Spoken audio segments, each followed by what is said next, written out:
Okay. 3, 2, 1, go.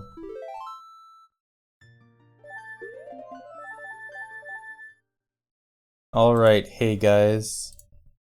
So this is an Ocarina of Time 100% human theory TAS.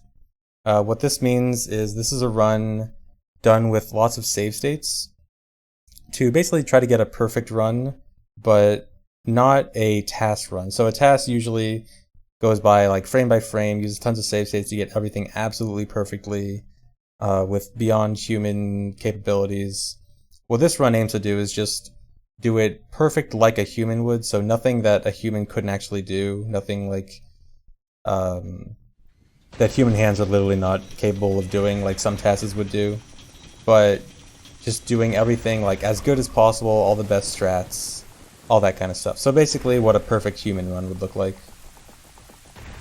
Now, this isn't like super perfect. This was my first time doing something like this. There were some times I was kind of lazy with this. So this isn't going to be like super perfect. There's going to be some places that aren't all that great, but they're like good enough. So whatever. So this was done on the practice ROM, or also known as GZ. The practice ROM is like this tool with a bunch of Ocarina of Time practice tools and cheats. And one of the options it has is actually built-in task recording that you can do on console and playback on console. So, and it has actual save states too. It's not quite exactly the same as a save state you get on emulator. It's like very close though. It's basically almost the same. So you can actually use save states and input recordings on GZ to make a task on console. This was made on Wii and played back on Wii. So it's pretty cool that it's even possible, and so I was able to do something like this. And so for what exactly is like human capable, my definition for like human capable was definitely not consistent throughout this whole run. Like there's some things where I probably should have done some strat and I chose not to, and there's some things where I chose to do a certain strat that, you know, might kind of be a little bit unrealistic. But overall it should be fine. There's not like anything too insane.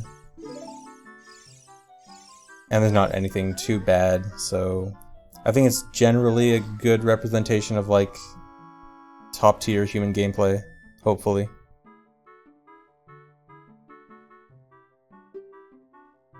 So anyway, the run is about to start.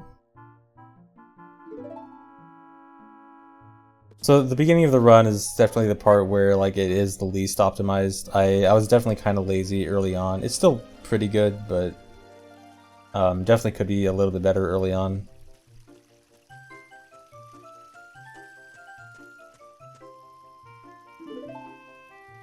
Sorry for saying the A word, guys. Oh yeah, so I'm using my splits. So I'm comparing to my sum of best splits for my regular speedruns. So the splits right now are not my actual PB splits. These are the best splits I've gotten for each individual segment. Now there's actually a few route changes between what I do in my runs and what I do in this human theory task. It's not a huge amount of route changes, only a few specific things, but they will cause some inaccuracies in the splits. So like there'll be a time where I'm about a minute behind where I should be for quite a while, but that's just because of a route change.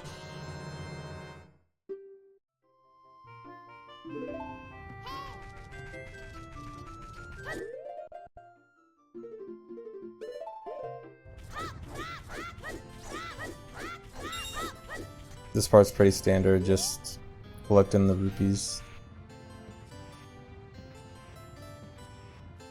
There's one strat here, it's done in any percent, but I usually don't do it in 100% runs just for consistency reasons, but like there's different movement you can do to get to this bridge and then you backflip on the fence and just instantly jump slash there. Normally I climb it just because it's a bit more consistent, but that's a little bit faster.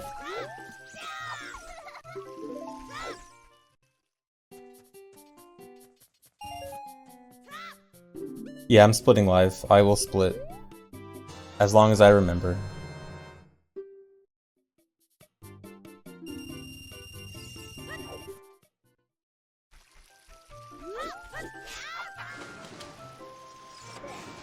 So just West Escape here. I actually had to do the backup West Escape, but it doesn't really lose time, so whatever. Oh my god, a best split.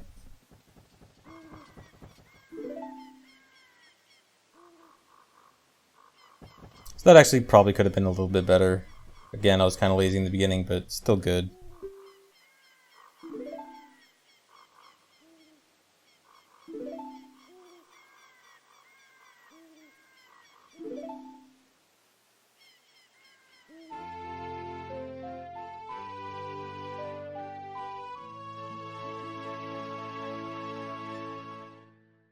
I think the next segment is very likely not going to be a best split. I was pretty lazy with Cuckoos, so probably not going to be great. Cuckoos are stupid to TAS.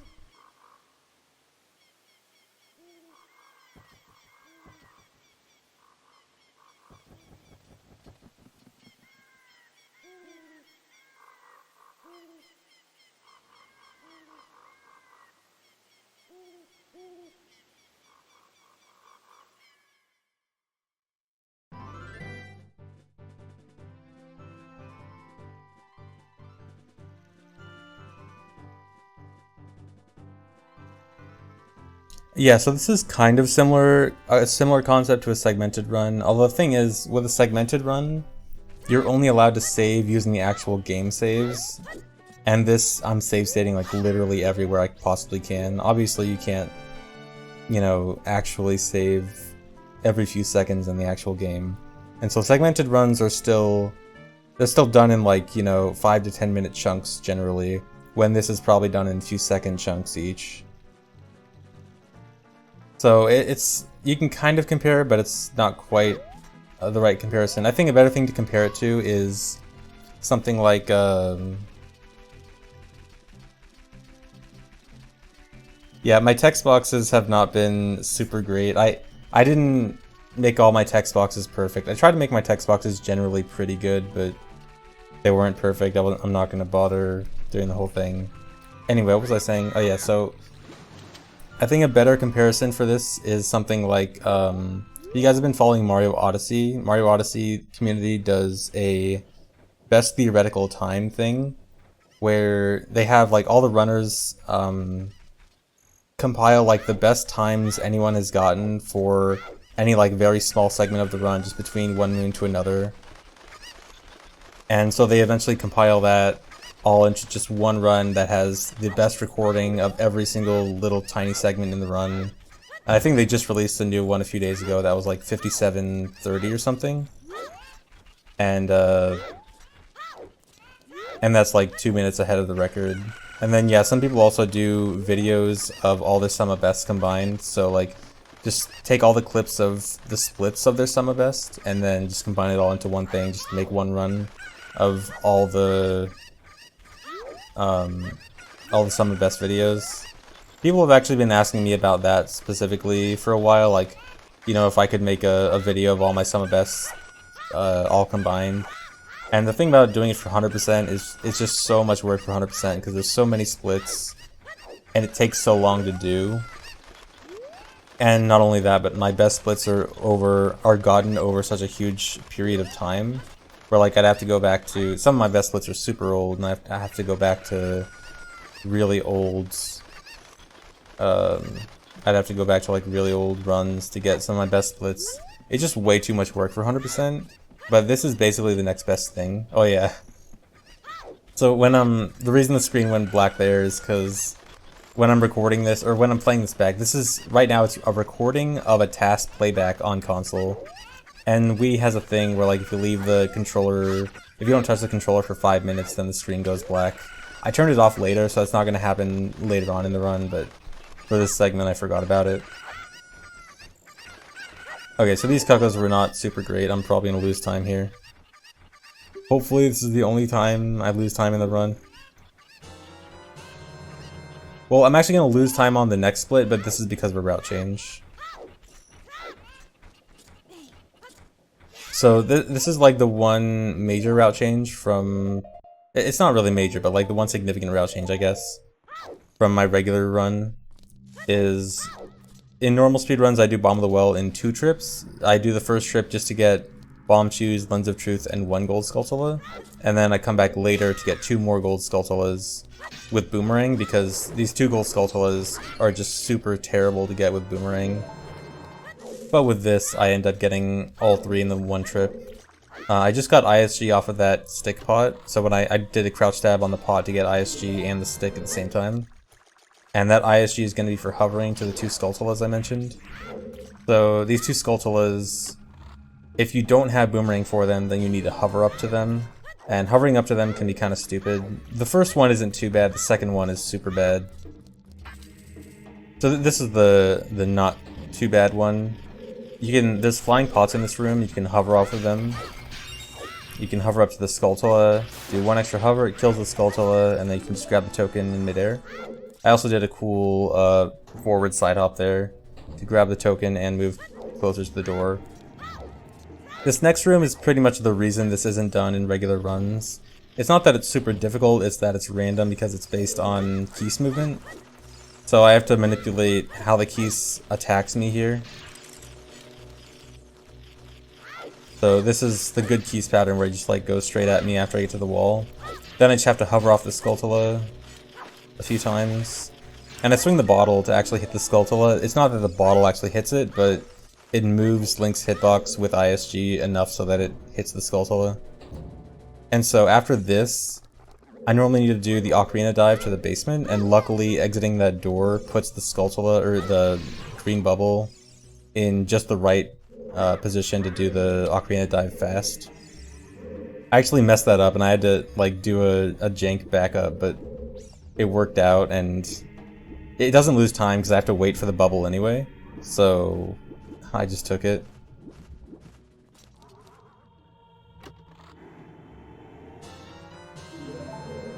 So the time loss here is all route change. I should lose about a minute here. This is, you know, fake time loss. I save this time later on in the run.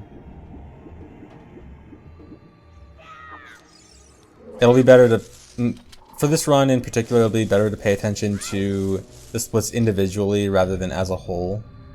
Until like 3 hours in. About 3 hours in, then all of the route changes converge, and then it'll be very clear like how far ahead or behind I am. Well, I shouldn't be behind.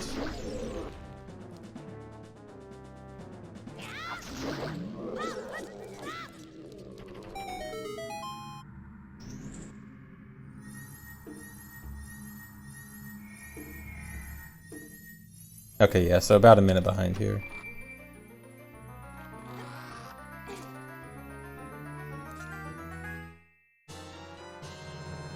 So again, that's all just from getting 2 Skulltulas earlier than I usually would.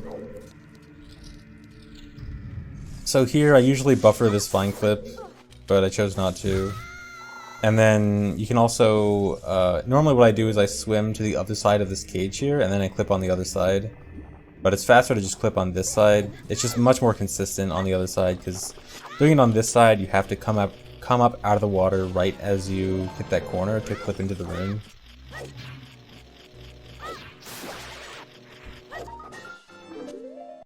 And also about pause buffering, so I chose not to pause buffer that clip in particular.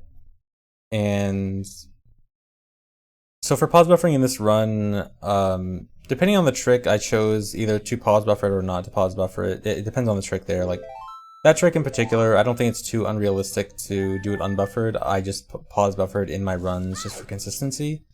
There are some other tricks in the run where, while I don't think it's unrealistic to not pause buffer it, I think realistically you're probably always going to pause buffer it. Like it's doable without buffering, but I don't think people would actually do it without buffering in runs just because of the very high risk. So there will be other things I do pause buffer in the run, even though technically I don't have to, but like realistically I think people would pause buffer it.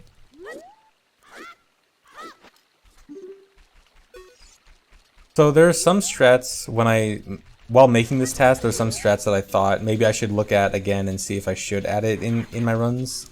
There's still a few strats I'm looking at and I'm going to be working on and seeing if I can realistically add them. I don't have anything yet for sure that I'm going to add, but there's a few things I'm at least looking at and want to add. Oh, also, I usually get 2 blue rupees in this room, but because I did one trip Bomb of the Well, I got 20 rupees from the first room I had hovered to the Skull Toilet in, and so that extra 20 rupees just let me skip those 2 blue rupees.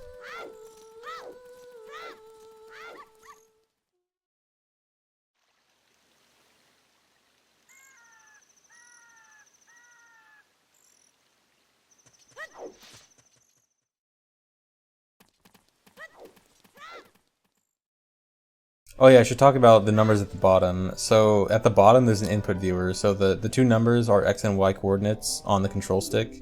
And then the other buttons you can see are or like A, B, C buttons and stuff. So that's another feature of GZ, the practice ROM. It just has a built-in input viewer, so you can see all my inputs for the entire run right down at the bottom.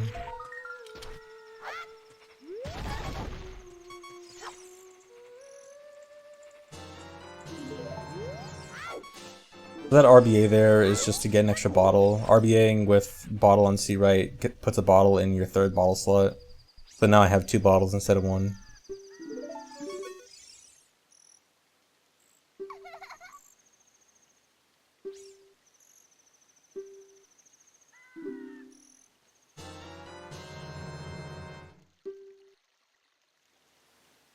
Yeah, just copy the inputs and then you'll get world record. Just do exactly what I do here and you'll get world record.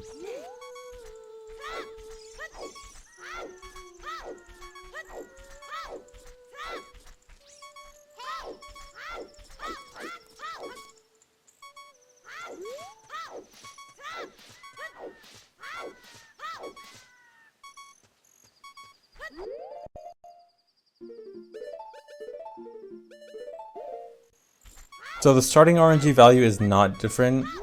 So when you do a recording like this, you have to start with a save state. And when you do a save state, it saves the RNG value. So you'll always start with the same RNG value. And if you start with the same RNG value and you do the same inputs for an extended period of time, then you should get the same changes in RNG. And so the RNG should, in theory, stay synced up the whole time. Sometimes little tiny things can change that, and I did get a few desyncs while making this, but for the most part it should be like that. So this part, I normally hold the chew and wait until it's about to blow up to do that damage boost, but here instead I shield drop it and jump slash on the next frame. That's just a little bit faster, but if you miss it then it's 1 frame, and if you miss it then you lose a lot of time. That's why I generally don't do it in runs.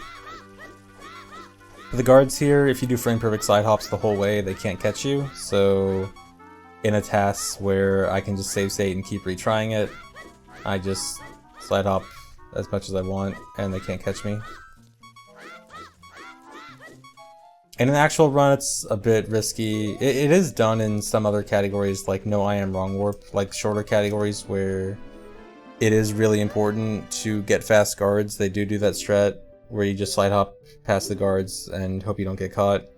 But for a really long run like this, I think it's just too risky, so I don't do it in my runs. But it saves quite a bit of time, as shown in the splits.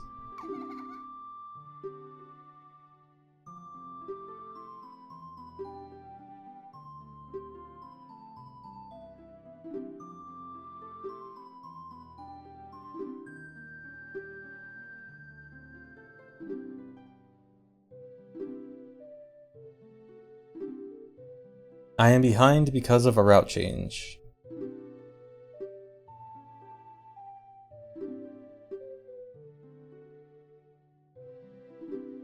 Why didn't I just use a script for text? This isn't on a PC emulator. This is on Wii. This is all made in GZ, and GZ doesn't really have like scripts for perfect text mashing.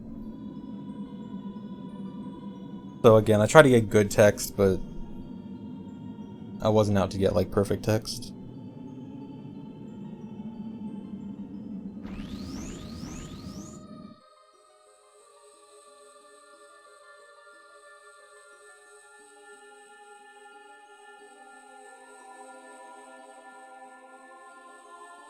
Yeah, this will be on YouTube. I'll have this stream recording with commentary on YouTube, and then I'll also upload the no commentary version If you're watching this on YouTube, check the description for the no commentary version if you'd like to watch that.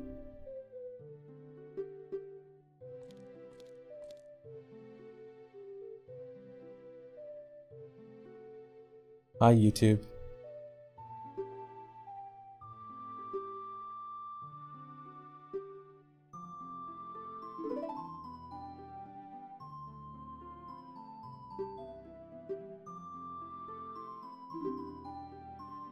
I'm not sure if I'm going to do it with chat or not. I'll figure it out when it ends. I'll decide if I should have chat or not.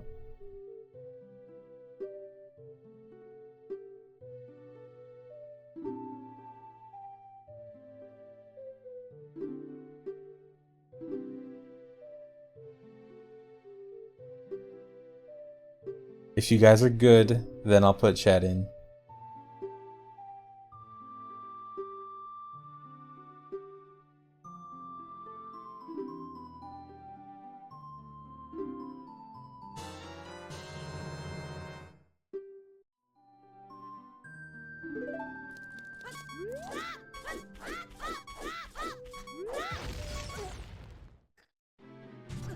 So standard cutscene skip there. You can technically do like a slightly faster version where you just line up with the wall and backwalk and just backflip at a certain time, but I don't think that's really realistic.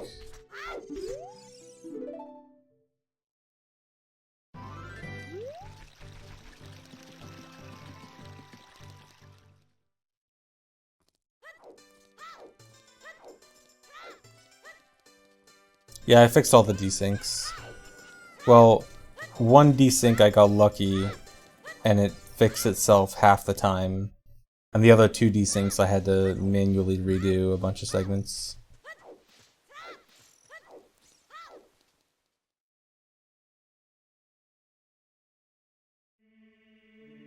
I could technically side hop and mark it, but like I think realistically you're not gonna get a good enough angle to side hop and mark it consistently.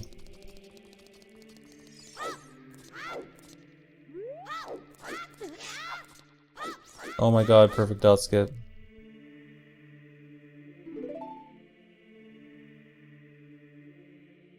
The reason I have splits for Zelda and Master Sword is really just because I don't want to not have a split for Master Sword. That's pretty much the only reason. But I do want to have a split for Zelda because I don't want to wait so long between Lens of Truth and Master Sword to figure out my time. No, I didn't get a best split.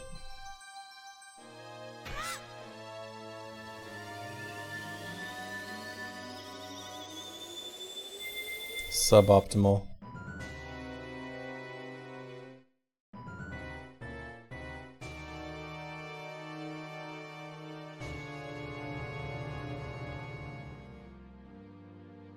Again, there's definitely places in this where I was kind of lazy and I wasn't doing everything quite as good as I really could have.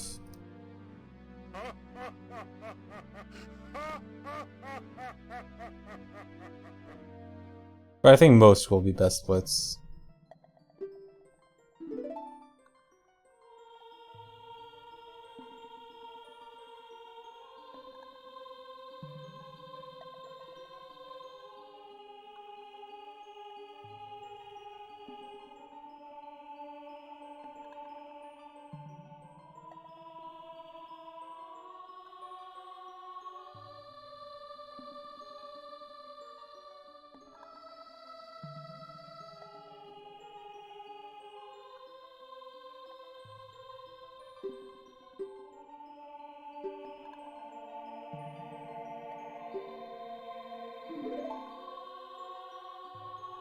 Okay guys, thanks for all the subs before this and after this.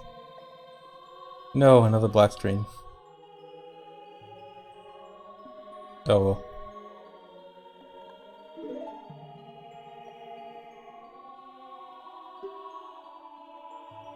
I think after this segment I turned off the black screen option on my Wii, so it shouldn't happen anymore after this. I didn't even know there was an option until someone told me in chat.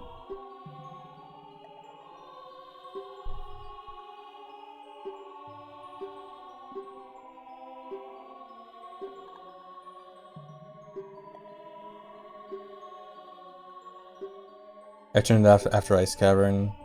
Yeah, I don't think it happens again until Ice Cavern though. So I think that should be the last time at least.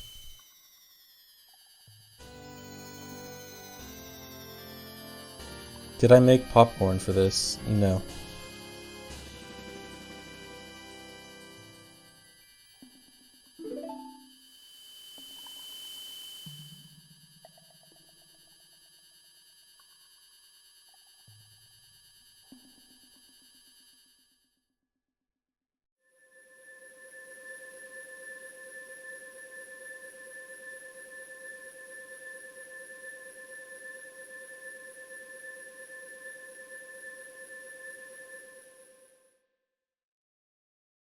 It's in the red because of a route change. I'll save that time back later on.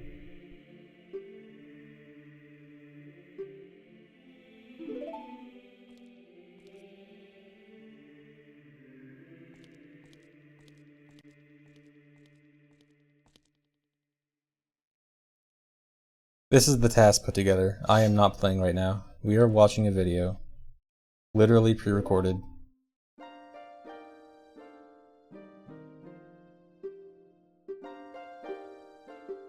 So the reason I wanted to make this, there was a few reasons for it. One, I just generally was curious about, like, not necessarily what time I would get, but more what the run would look like. I just wanted to have, like, a video of what the best possible time would be. Because, like I mentioned earlier, I was kind of inspired by the Mario Odyssey best theoretical time thing, and also, like, people making some of best split videos. And I want to do something like that, but both of those were probably too much actual work, so this was the next best thing. Plus, I also wanted to mess around more with GZ's tasking capabilities in the first place. I just think it's so cool that you can make a TAS on console now. And so I wanted to just mess with it more. But yeah, that's mostly it. Also, I thought it would just be fun. Thought it'd be a cool thing to do. It'll also probably be good for, like, future route comparisons. Like, if I ever want to time something against, like, the best possible strat, then I can just refer to this video. I don't have to, like, look up a PB, see if my PB does it well. Turns out my PB sucks and has a mistake in it, so I have to record it manually and actually time it. So I think it'll be a good reference for future route changes too.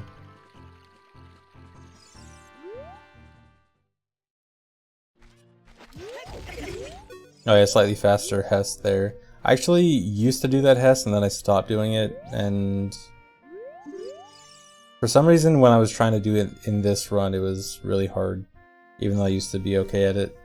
Well, I was okay at it, but obviously I wasn't good enough at it to, like, consistently do it in runs more because I stopped doing it, but whatever. Maybe I'll go back to doing that.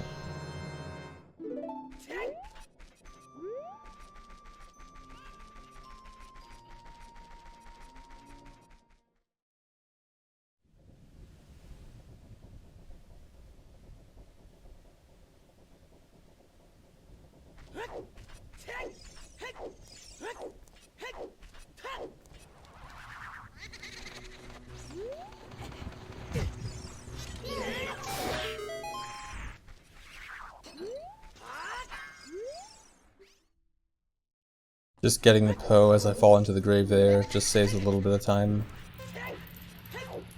So for the Dampe race, the best time you can get for the Dampe race with the fastest overall strats is 46. I was kind of lazy with this, and tassing this Dampe race is super annoying. So I ended up just settling for 47. I'm a fraud.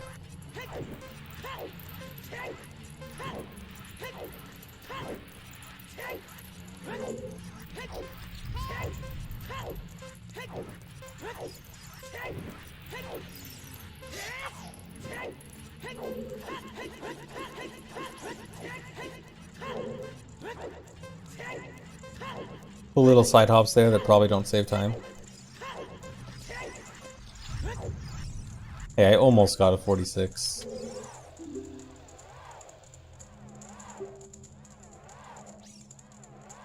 The time loss at bottle was because my cocos were bad, and I didn't feel like tasking a better Coco segment.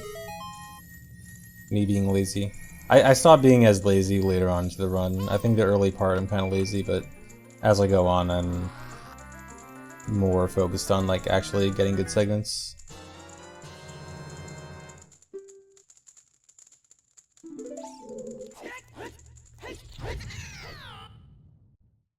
Are there any flashy stunts or skips I put in here for fun that don't save time but just looks cool?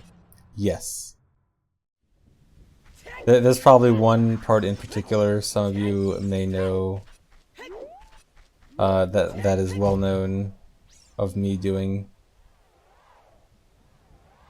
that will be even better this run.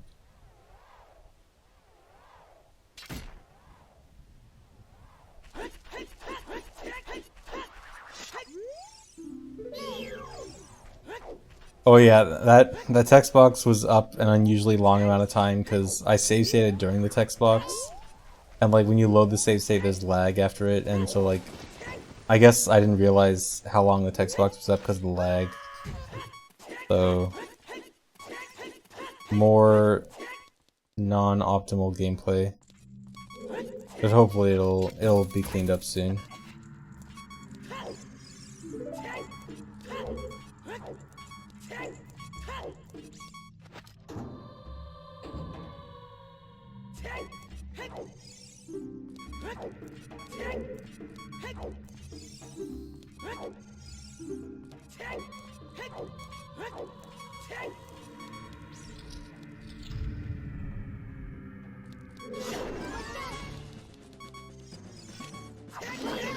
Got a good dead hand spawn here.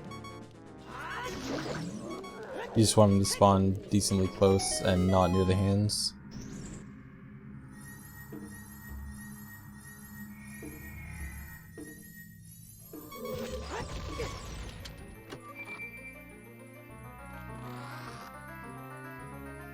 No, you cannot get ISG from the text from the walls. Hey look, another best split. I'm 3 for 3 so far, or three best splits, 3 non-best splits. Although one of them was from a route change, so it's acceptable. So really like 4 out of 6. That's good.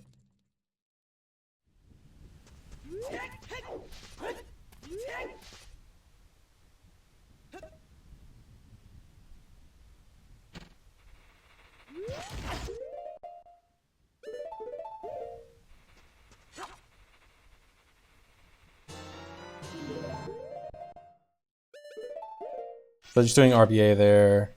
The one with Poe on C right was bomb to refill. The one with Egg on C right gives me glitched Deku Stick upgrade, glitched Deku Stick capacity.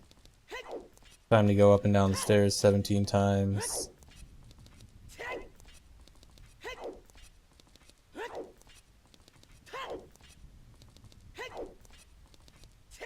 You can actually lose a surprisingly large amount of time just going up and down the stairs because it's really easy to just miss one and then your movement's all kind of screwed up.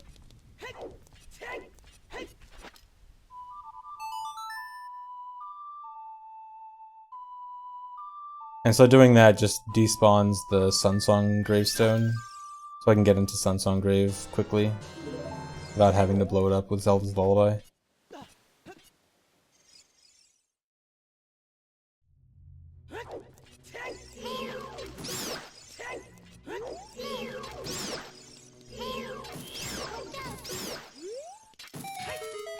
Cool strat there, you can hookshot the torch right before the cutscene. It actually barely even saves time. I think it only saves like a few frames. But it's cool.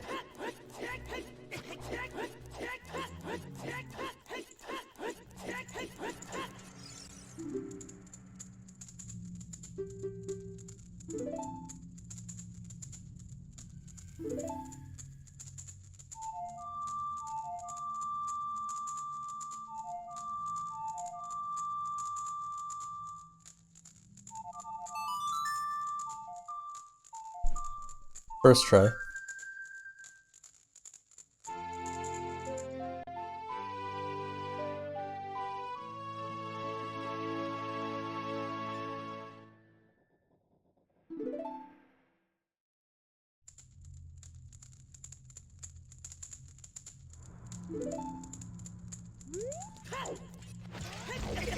A bit of a faster setup than usual for that hiss.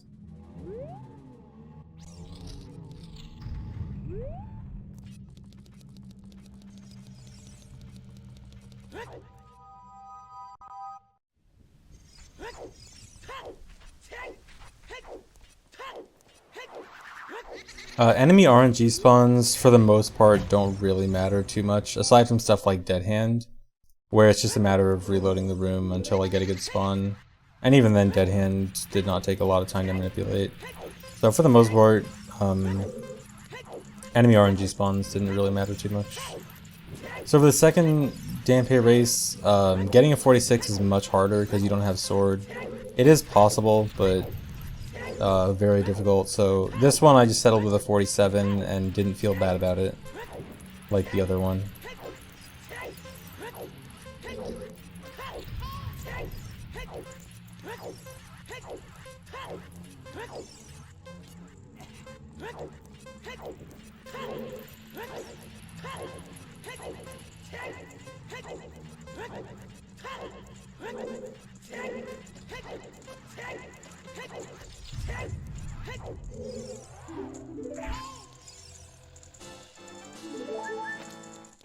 I pull out Chew pretty much immediately here. In my normal runs, I usually wait like a second or two to pull out the Chew just so I have more time to get into position.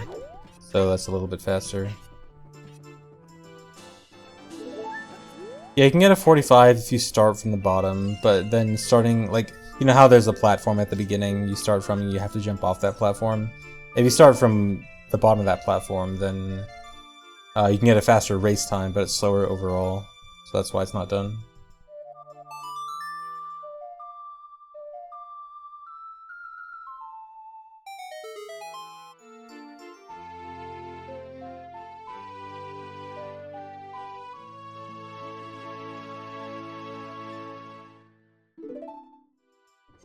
Barely a best split.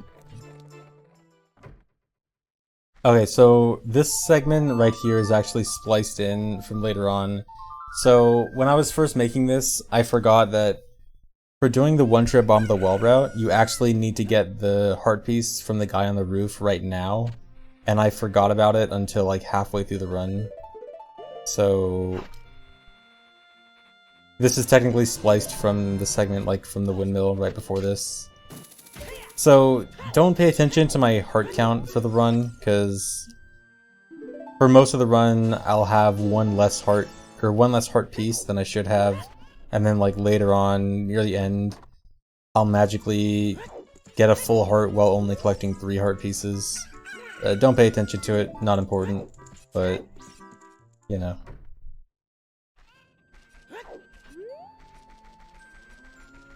Okay, now it's back to normal. Now this is from the actual segment that had the windmill part in it.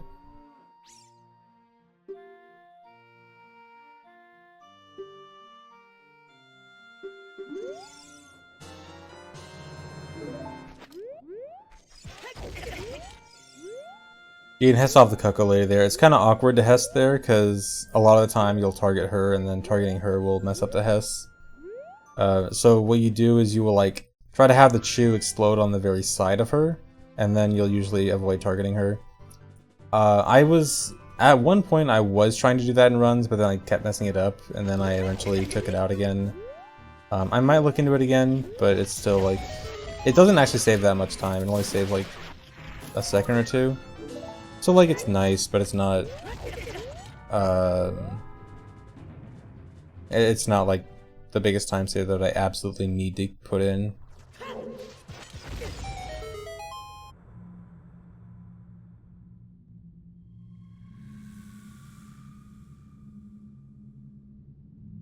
How large is the save state in memory? I think it's like roughly 100 to 150 kilobytes.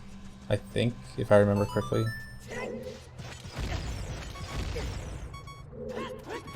There's only enough room for 3 save states on the practice ROM. That actually was kind of annoying to make the TAS with, because normally when you're making TASs on emulator, you can save like as many save states as you want. Most emulators have like 9 or 10 quick save state slots, And this only has 3 save state slots, and one of them I need for the replay to work, so essentially I really only have 2. So that was kind of annoying to work with.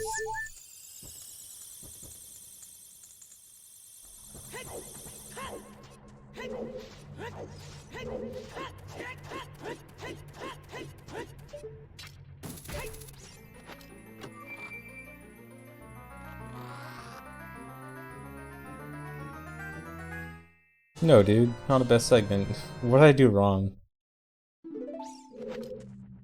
Oh, it was because of the roof guy heart piece. Okay, no, that's a fake not best segment because I had to get the roof guy heart piece. So only losing 2 seconds when I had to get the roof guy heart piece actually means I would have gotten a best segment by quite a bit. So yeah, that's fine. So yeah, again, that's a route change inaccuracy.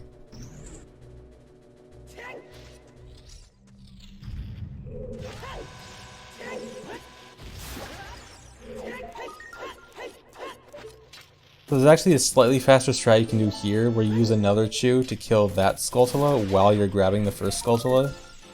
But it's kind of risky because it can often lead to a soft lock if you collect the token at the same time as the other Skulltula dies.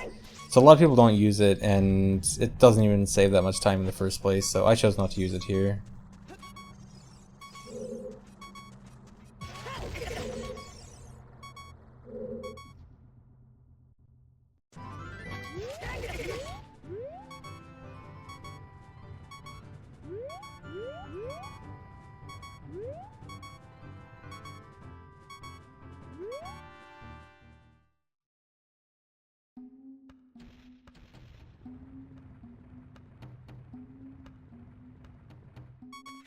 So there's another minor route change here where I grab the Skulltula now instead of later. So in normal runs I don't grab the Skulltula until like more than halfway through. But you can do this, you can grab the Skulltula right now and then do a double chew mega flip. So the reason it's not done right now in regular runs is because you have to wait on the chew timer to do the backflip or to do the mega flip. And you don't want to like pull out the chew after grabbing the Skulltula. But if you instead do a double chew, what that is you pull out a bomb chew. Oh no, the dark screen again. You pull out a bomb chew, you shield, and then 1 frame after you shield, you press bomb chew again, and it'll make Link send 2 bomb chews really quickly. And most of the time, if those 2 bomb chews meet a corner, then they'll blow up on each other. And so that's a fast way to make the chews explode really quickly and do a mega flip off it. I think double chew things are really dumb, like it's a really awkward input. And so I don't do that in regular runs. I do a few double chew things. I forgot the split. So again, that time loss is from route change stuff again. I do a few double chew things in some runs. But that one in particular, I don't really think is worth it. But again, it's still a good strat, it saves a few seconds for later on.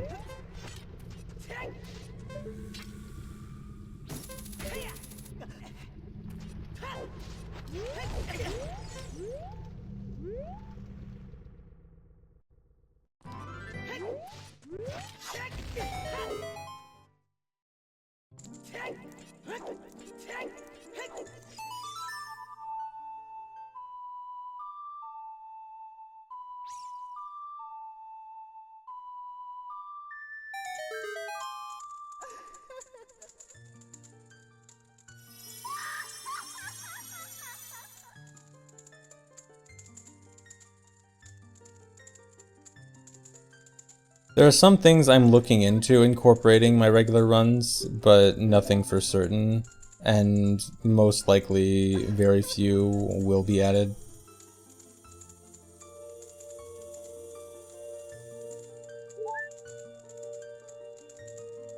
Yeah, rolling is faster. For the fairy fountains here, as adult, it's faster to roll to the place you need to play Zelda's Lullaby, and as child, it's faster to backwalk.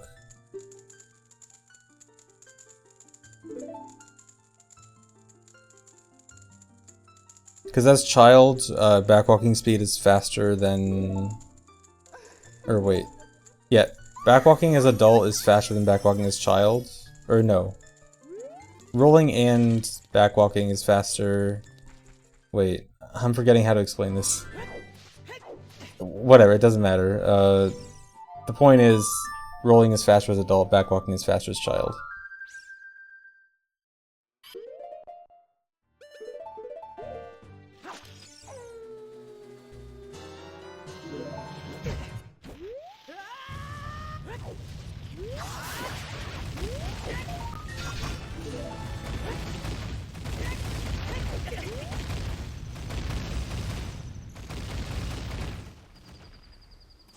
What about side hopping? As child, side hopping is faster than rolling and backwalking, but usually, because realistically you need to be perfect with your side hops to save time, usually side hopping everywhere is not the regular speedrun strat, although TASs do side hop everywhere.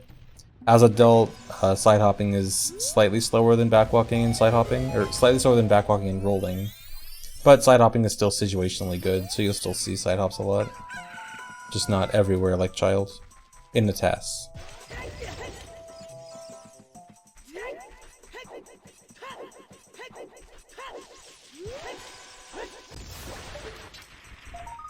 TASing is the same speed as child and adult.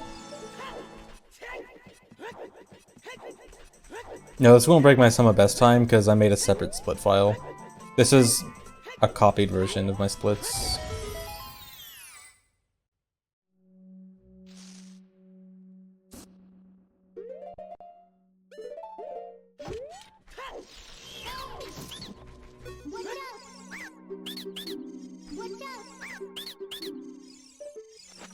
Pretty normal deck nut dupe here, nothing really special. I just have to disable them being able to sell me the item and then have them both try to give me the item at the same time.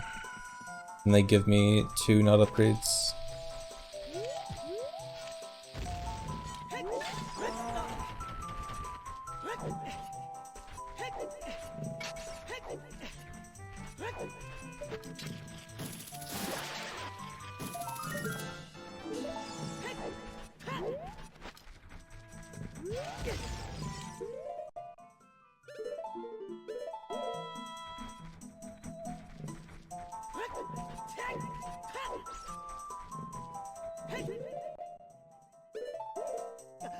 If you press A during a HES, nothing happens.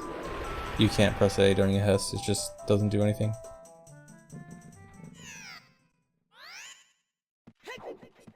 Another best split.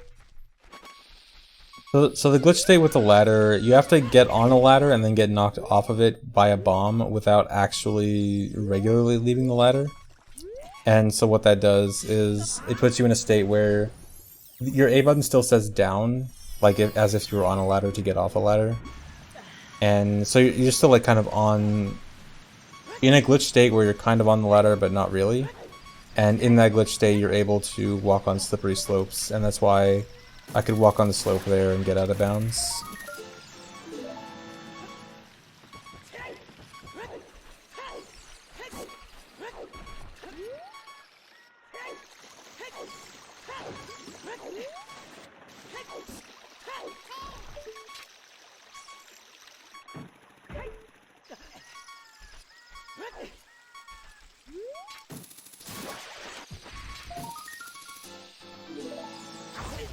Did this teach me a lot about how to splice properly?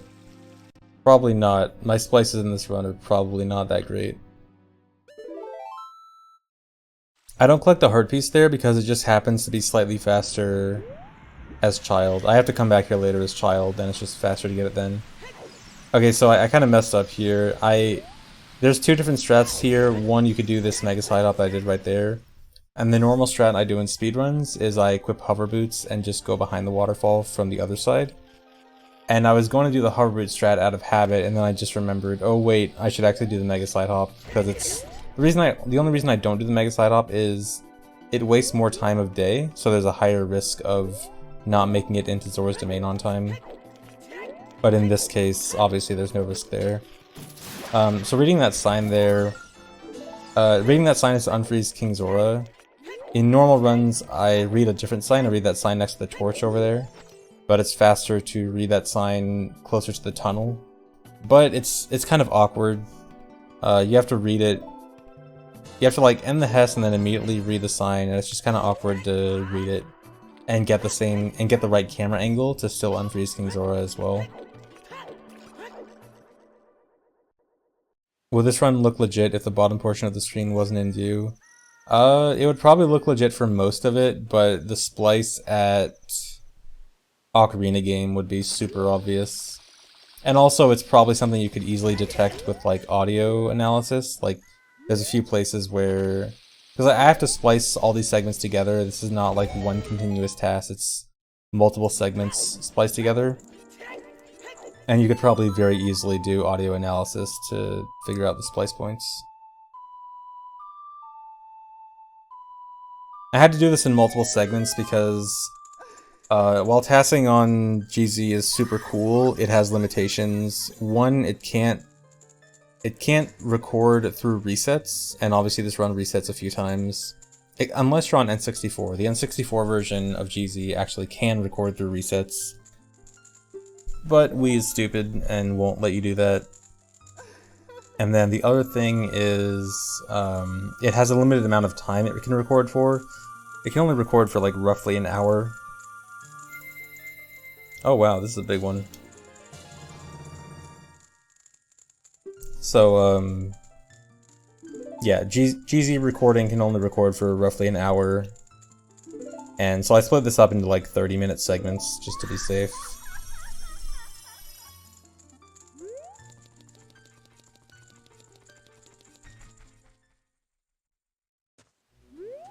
Why don't I just play like this during my runs? I don't know, maybe I should try it one day.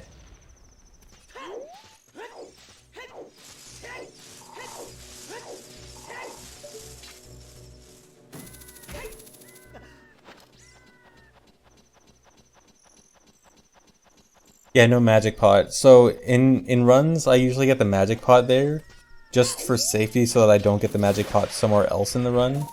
Because there are other places in the run where you could get a magic drop for the first time and it'll just mess you up. And I get it there just so that it doesn't mess me up later on. But you can actually go through the whole run without getting a single magic drop. And so I thought, you know, for the purposes of this run, I probably should just go through the whole run without getting a magic drop. I had some really, like, sketchy looking, but mostly good icebergs there.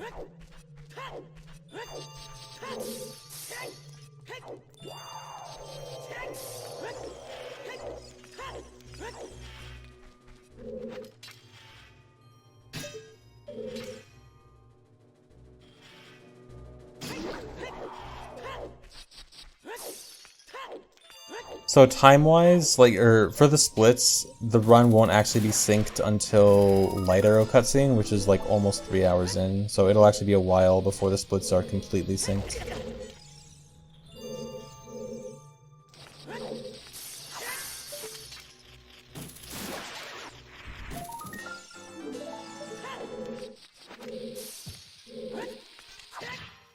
So I do a new strat here where I normally take damage off that bomb and then use another bomb to start the Hess. But instead I use that same bomb to start the Hess and grab the heart piece. And this just lets me, you know, Hess immediately. I have to take extra damage at Iron Boots, but pretty sure it's still worth it.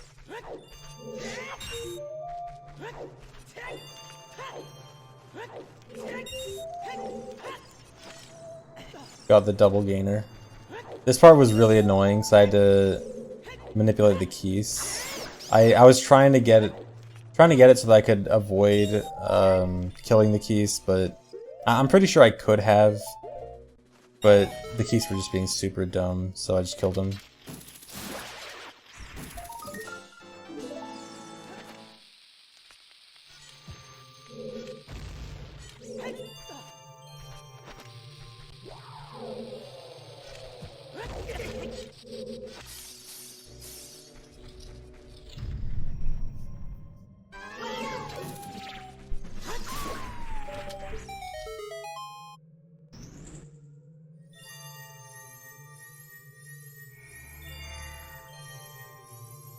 So because of that Hess off that bomb I used to get the heart piece there, or earlier, I have to do extra damage here. But not a big deal.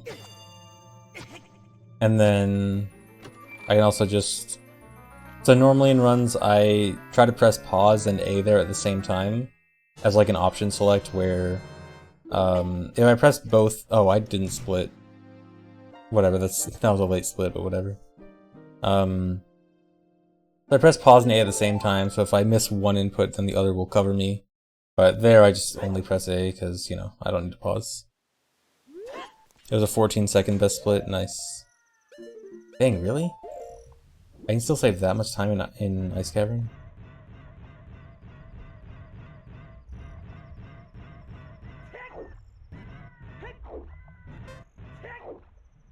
Although a lot of that is probably the icebergs. The icebergs were like super good. Can I show PB splits too? There's PB splits.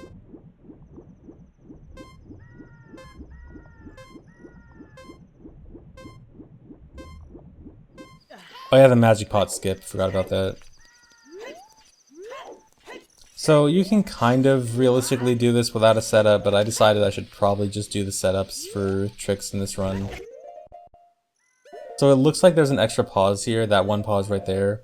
That pause is actually necessary because when you unpause while on ice, the ice physics are disabled for 1 frame, and that's actually part of the setup. However, like a day or two ago, there's actually a brand new setup that cuts out that pause. And this was after I already recorded this segment, so I didn't do it here. But there is a brand new setup for that cuts out that 1 extra pause, so it's a little bit faster, which I'll probably end up doing in runs.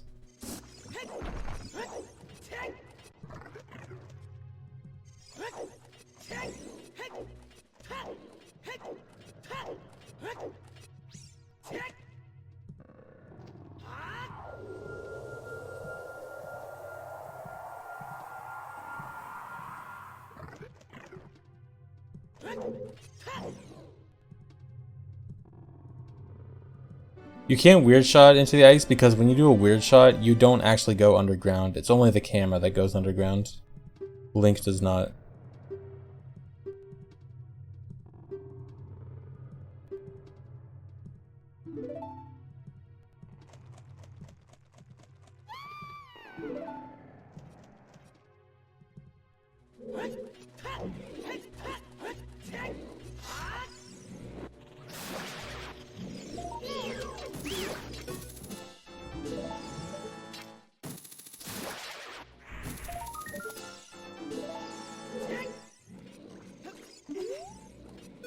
Weird clips don't put you underground. Weird clips just allow you to move through rounded collision.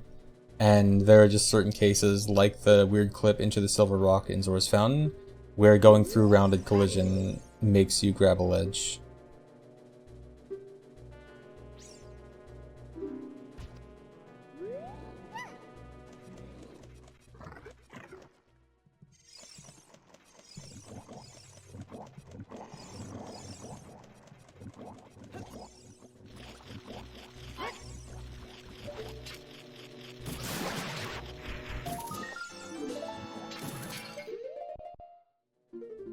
I have to grab this fairy here for Jabu Wrong Warp.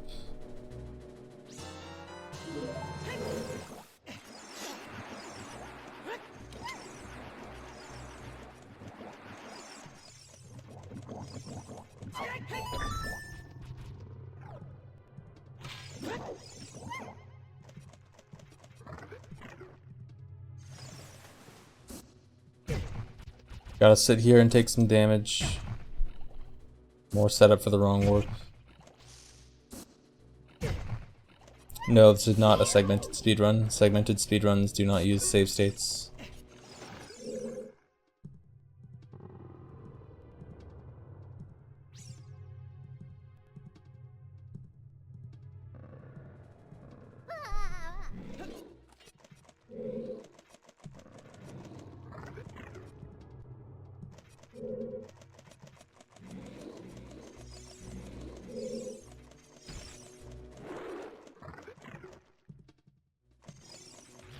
It's kind of a low TAD, yeah.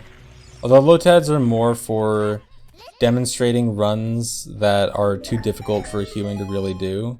And this is more like, obviously this is meant to be, you know, human capable.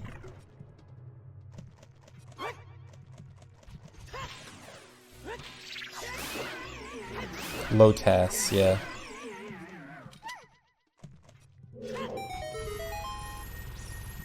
And of course, I can't not do Red Bruto.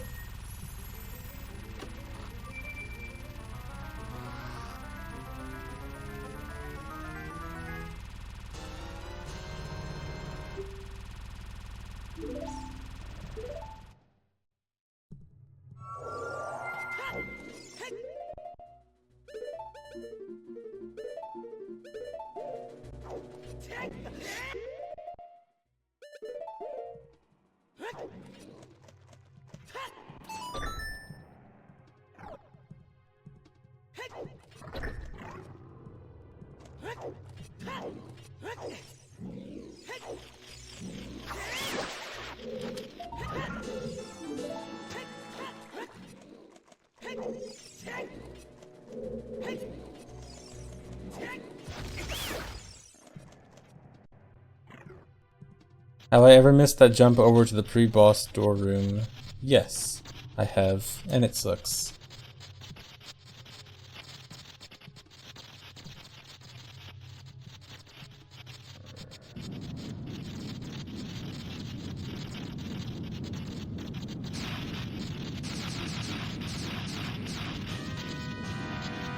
I'm using Boomerang as adult with Equip Swap.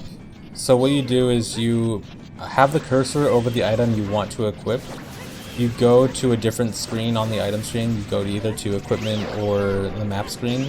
Then go back to the item screen, and on the first possible frame, you press up right or up left, or up or down right or down left, depending on what screen you're coming from. You press that direction and a C button at the same time, and it'll equip the item the cursor was over, but on the item slot of the first slot the cursor moves to. And so that way it equipped Boomerang over Furo's Wind. So Furo's Wind is an item I can equip normally, so there's no issues with equipping it, but it equips Boomerang instead. So here, I intentionally wait a tiny bit for doing that setup because you actually can go too fast there. So I had to wait a little bit just to make sure it actually works.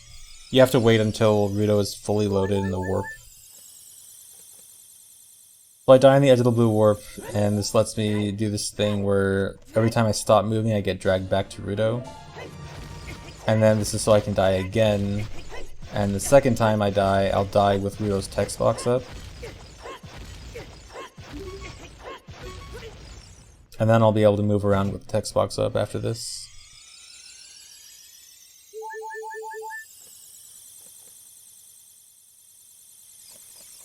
And then the moment I close this text box is when the blue warp starts. So I close the text box right as I want to start the setup for the blue warp, or for the wrong warp. Get out of bounds, side hop, hit the loading zone from behind. Wrong warp to Dodongo's Cavern.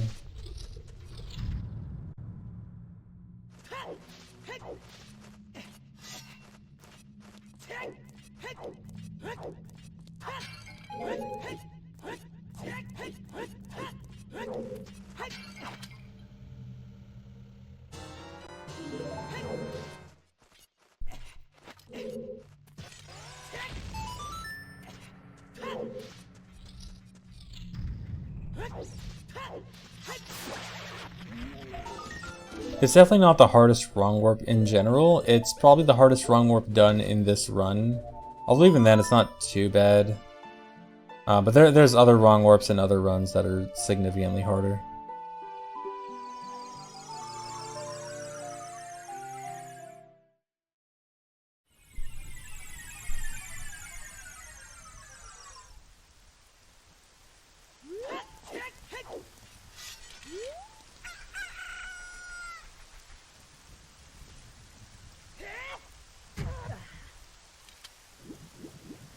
Off the top of my head, I think the hardest wrong warp I can think of might be...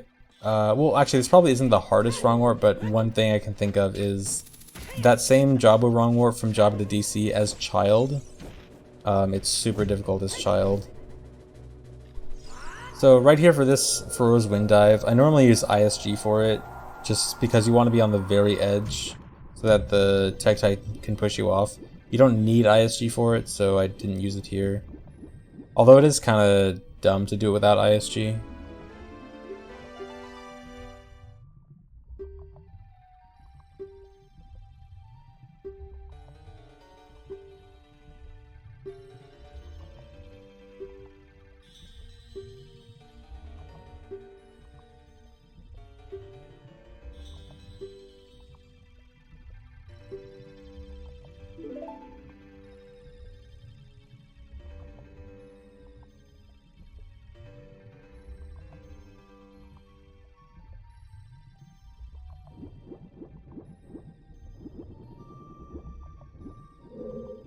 Yeah, I know there's a lot of bad text boxes. I wasn't sure like what I should really do about text boxes. Like I didn't want to go through and get every single text box frame perfect, right? Like that's stupid. I'm not gonna waste that much time with text boxes.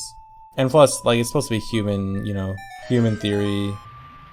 Human's not gonna get every frame perfect text box. But I don't know, maybe I should have. Text boxes are stupid.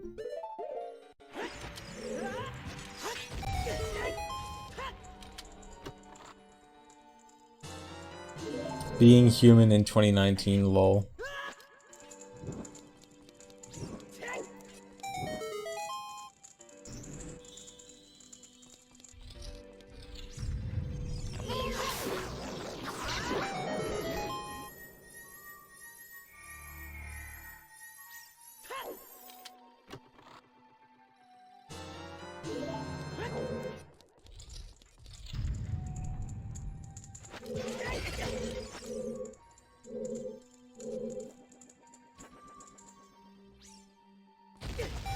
So there's a slight strat difference here. Usually I'd equip bombs here, but I don't and just leave shoes equipped. That's for the next room. I also use hover boots here. This is also part of the strat change. This is actually something found like, I don't know, 2 weeks ago or so. It's kind of doable in a real run. I'm not doing it myself, but I think a few other runners are either doing it or considering doing it. But coming up, you're supposed to open a door from a super slide, because there's a door, well I'll explain it more when I get there, but there's a door that you normally have to raise the water to open, but you don't want to raise the water to open it. So right here, the old strat was you start a super slide here and equip hover boots, and near the end of your super slide you would turn around and open this door. But instead, the new strat is you use a bomb shoe to hover right in front of the door and open it from a hover, like this. Tap the hookshot there, little bomb shoe, hover, and just open the door like that. It's really cool and saves a good amount of time, but it's also kind of dumb because it's easy to just mistime it and then the chew just knocks you back and you just fall down. And there is a backup. You can also fall too far down and not be able to open the door, and there is a backup for that, but the backup requires a chew, and as you see right now I have 0 chews, because that trick would use your last chew optimally. So there's a few issues with it. I probably won't do it myself, but it's not, you know, too unrealistic to do. And also as a result of that trick, I'm not using Deku Nuts on Dark Link. Although actually, according to Danny, Deku Nuts probably shouldn't even be used on Dark Link in the first place. So as you'll see how I do the Dark Link fight right here.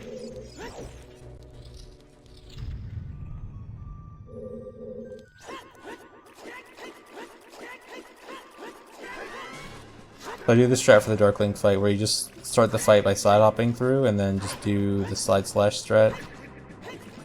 Because you can move towards the door with the slide slash strat, which is good.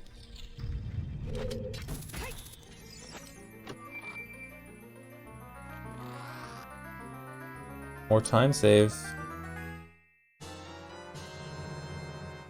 Almost ahead, guys. Another strat here that I don't do. So I usually do entrance point glitch here by crouch stabbing the door and equipping hover boots, but instead you can also just do it by getting hit with a bomb right as you open the door. And that saves equipping hover boots and then also unequipping hover boots. So it's actually a pretty decent time save. But it is frame perfect, so it's kind of dumb. Not the hardest thing in the world, but it's a bit awkward.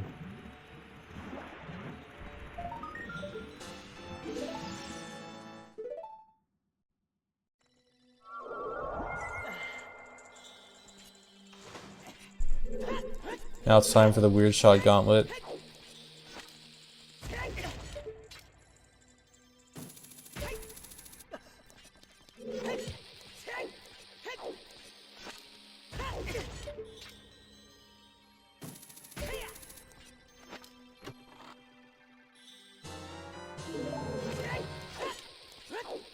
Yeah, you could say that like crouch stabbing and then equipping hover boots is frame perfect, so then doing the bomb strat should be the same thing.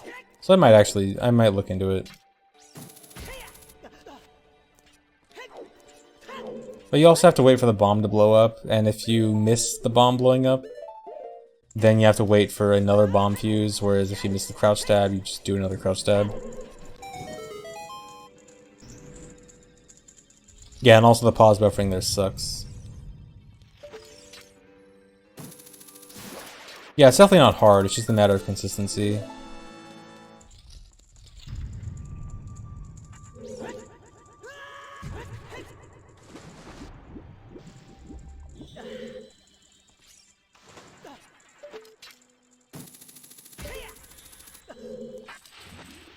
Oh, the desyncs weren't fixed, I just had to redo some segments and splice in some stuff for things that would refuse to sync no matter what.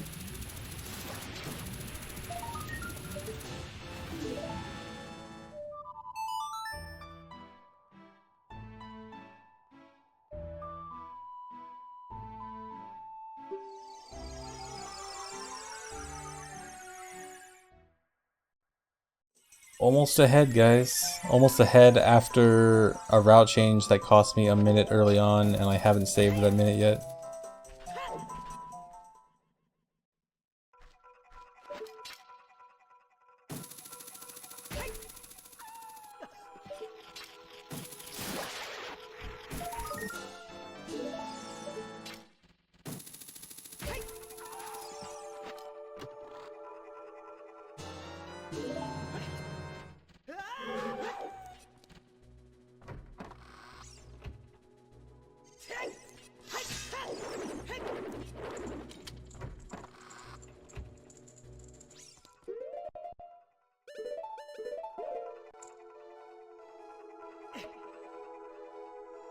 So for this cutscene skip, I usually pause buffer it, but you don't have to.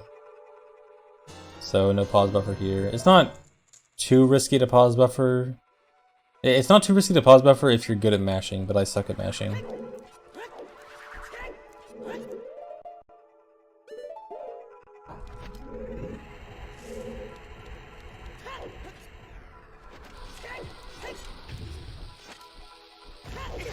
I tried to do a fast weird shot setup there and I messed it up, but I messed up the setup, so I just kind of like manually aligned it and it worked out.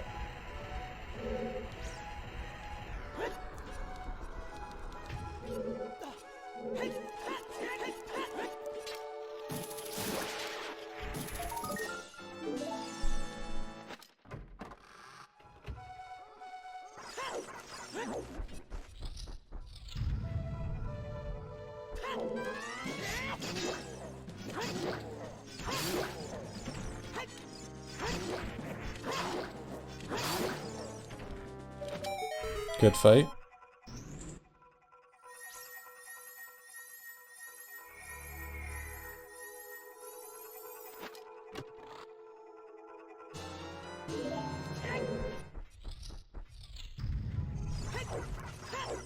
What is a strat? A strat is a strategy.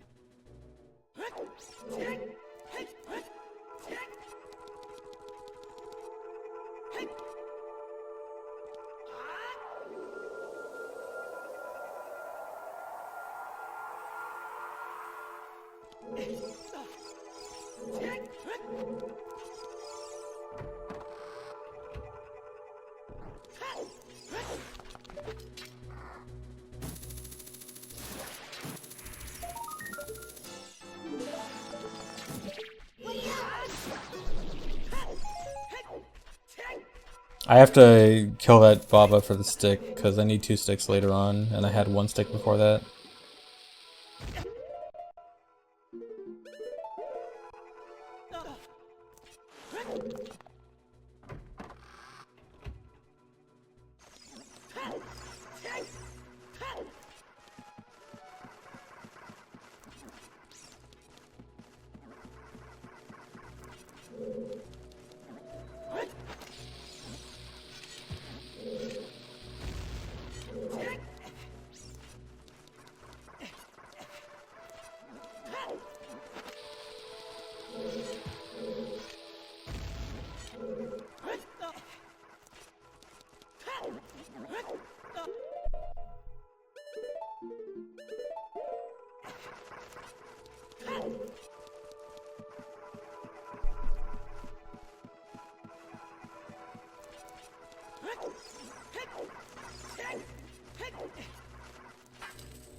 You have to move to the side there to avoid Navi. Yeah, no C up for that roll at the top of the block room. Minor time save. I think this Stalfos fight's really good.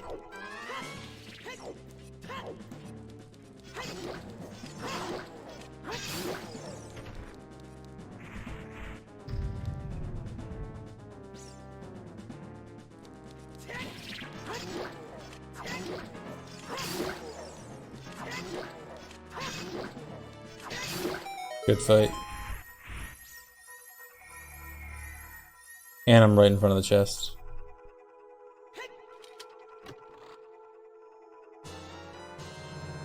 Ahead.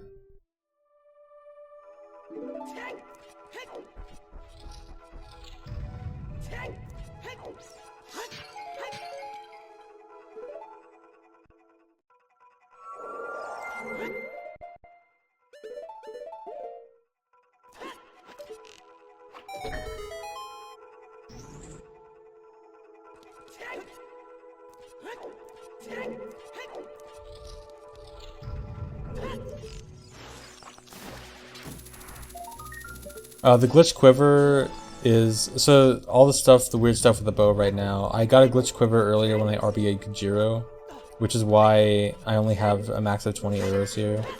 So this is actually a new-ish Forced Temple boss key skip. I actually did start doing that in runs very recently. A few seconds faster than the old method. But the stuff with the bow, so I got a glitch quiver earlier from RBA and Kujiro. And having that glitch quiver is the reason why that bow chest cutscene was faster than usual. And then that's also why I needed to pick up arrows from the pot, because when I have that glitch quiver, it doesn't actually fill up my quiver when I get the bow. It only gives me +1 arrow. So I have to go over to those pots and get max arrows.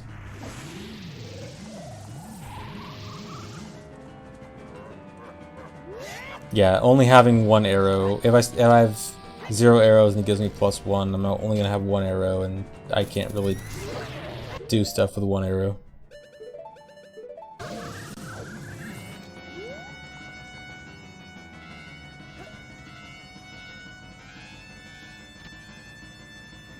So doing RBA here, this just gives me a bomb chew refill. Bow modifies bomb chews, just gives me 29 bomb chews again.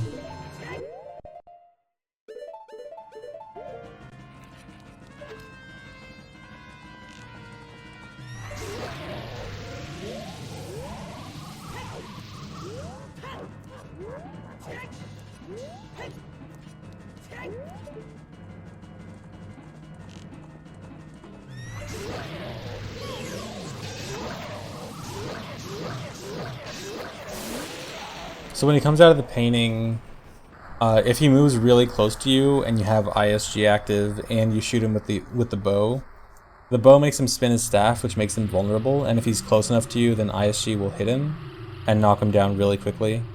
And then after a few seconds, he's always going to get up again, but then if I shoot the bow again and make him vulnerable again, then ISG can knock him down a second time and then just kill him from there.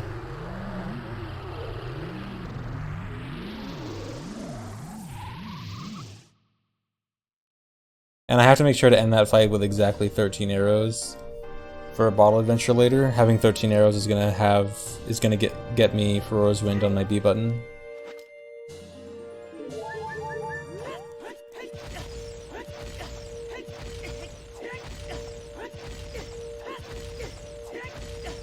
Thanks, Reblin.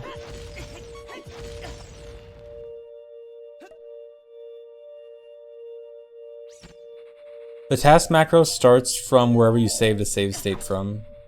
So you have to save a save state before starting it, and then the save state saves the RNG value. So it always starts from that RNG value.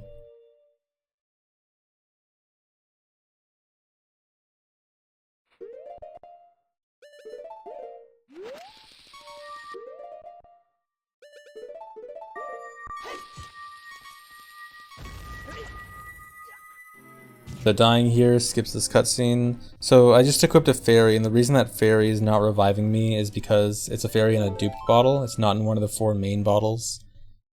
And a fairy in a duped bottle can only revive you if it's both equipped on a C button and you have another fairy in a real bottle, which I don't.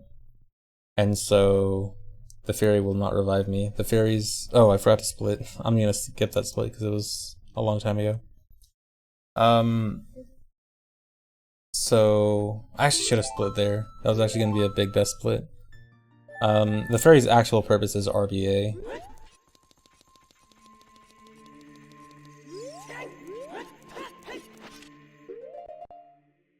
Sorry guys, I'll split here for sure. You'll only have to wait another minute for the next split. The quick split.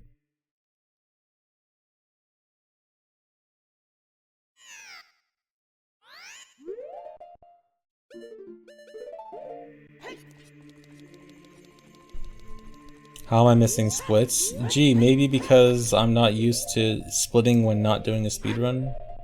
Maybe because I'm busy talking to you guys, explaining what's going on.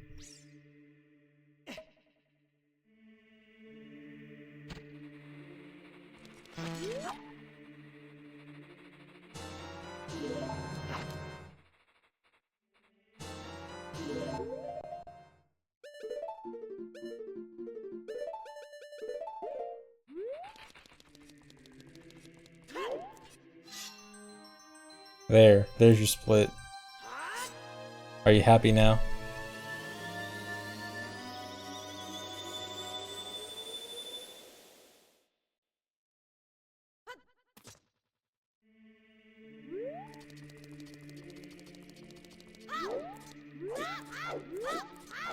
Oh yeah, so RBing with Fairy on C right and catching bugs gives me 29 Deku Sticks.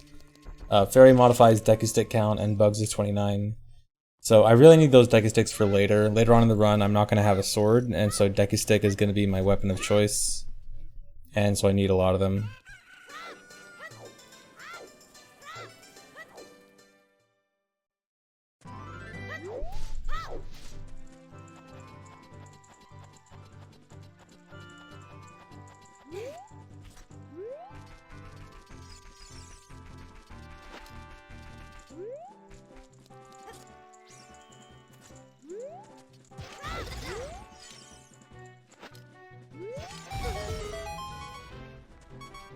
I actually have been meaning to try out the auto splitter and I keep putting it off. I need to go try out the auto splitter soon.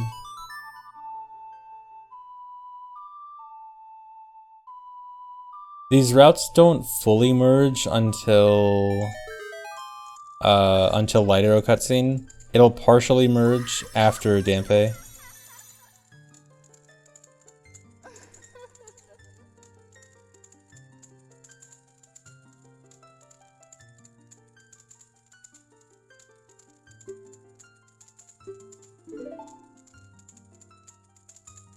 How does the auto splitter work? The new auto splitter works on images, so like you give it an image and when it sees that image from your capture card then it'll split.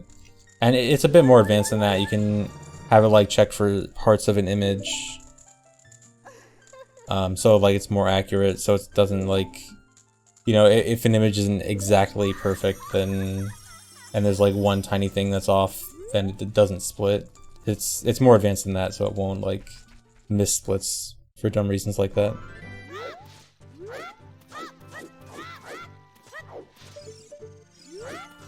But yeah, I've heard a lot of good things about it, so I need to try it out soon.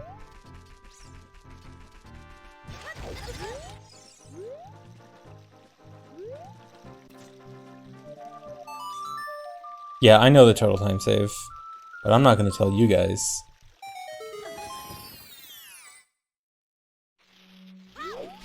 Although if you're watching this on YouTube in the future, you'll already know.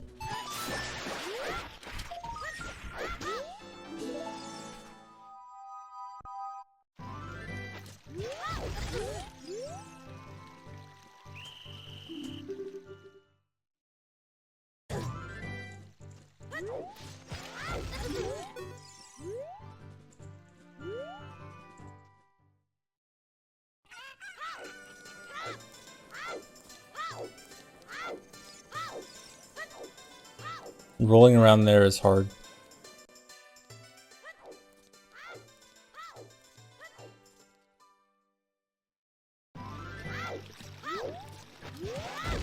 So I do a double chew Hess here. I usually don't do that in runs, because it's, again, I kind of hate double chew stuff. But it saves like, it'll actually only save like a second here. It's actually not a whole lot of time. But it is faster, and it's definitely realistic to do, even if it's kind of dumb.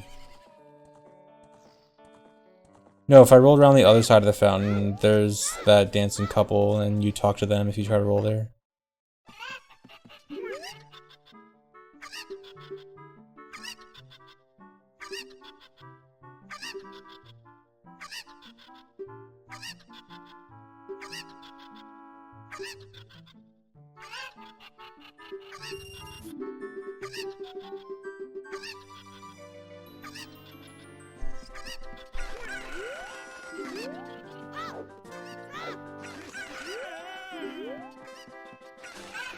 Wow, I can't believe I knew exactly which Cuckoos to pick up.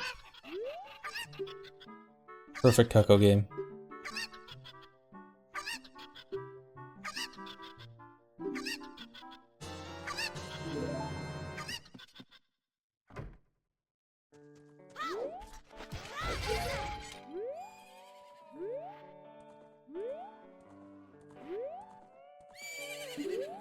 Good Hess.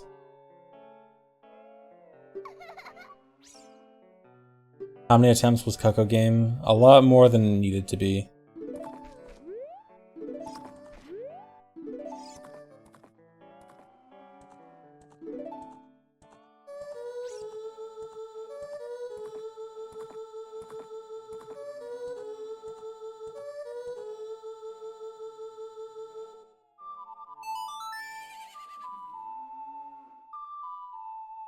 How many attempts was boat? Actually not too many, considering what I did on the boat.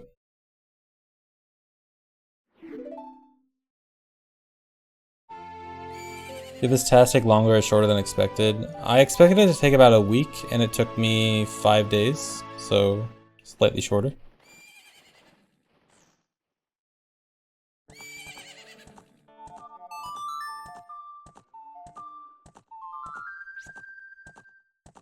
Okay, so I do a cool strat here. So normally I throw this one chew down there to hit a gold Skulltula, and then I chew 000 here. And chewing 000 there, it kills 2 Skulltulas. The coordinate's 000. It kills 2 Skulltulas far away, this one and another one. But I actually did a Hess off of the bomb chew that hits the 000 Skulltulas.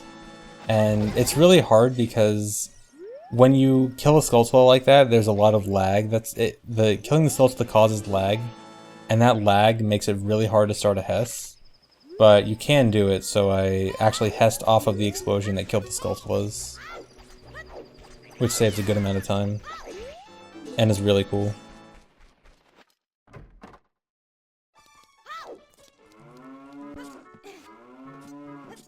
Also, a neat little strat here where you just climb the boxes and then jump slash in without any kind of real setup. I actually used to do that in runs for a while, and then I kept failing it, so I took it out.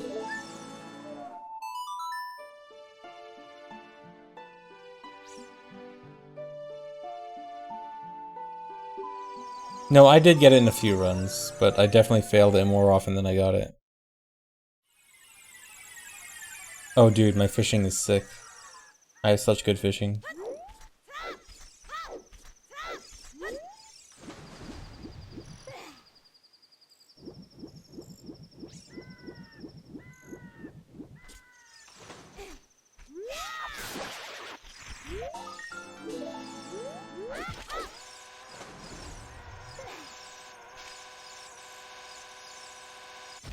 No, I don't do a mega flip there because then you'll make it to the fishing pond really fast and the fish will start jumping. I guess considering it is, you know, a TAS, I could have managed with the fish jumping, but I chose not to. So I guess in theory, could have saved 4 extra seconds here.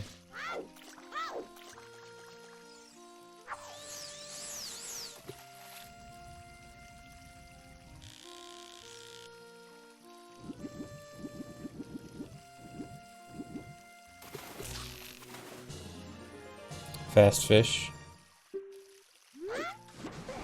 I have to go in the water there just to hold Z to do the gold scale glitch. You have to hold Z in the water to get gold scale here. That's supposed to be your adult reward, but doing that glitch gives you it as child.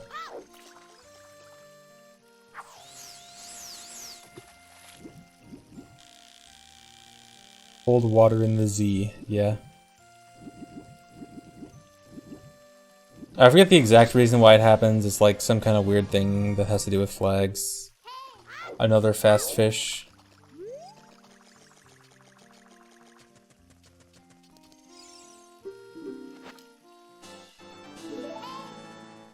Oh my god, dude, this fishing is so fast.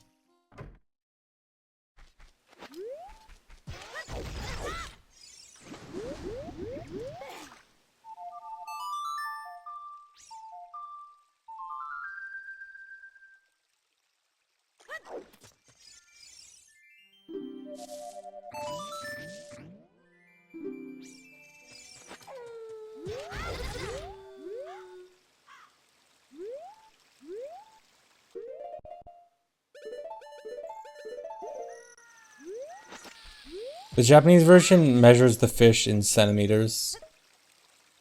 It's kind of weird. It's centimeters for Japanese, but pounds in English.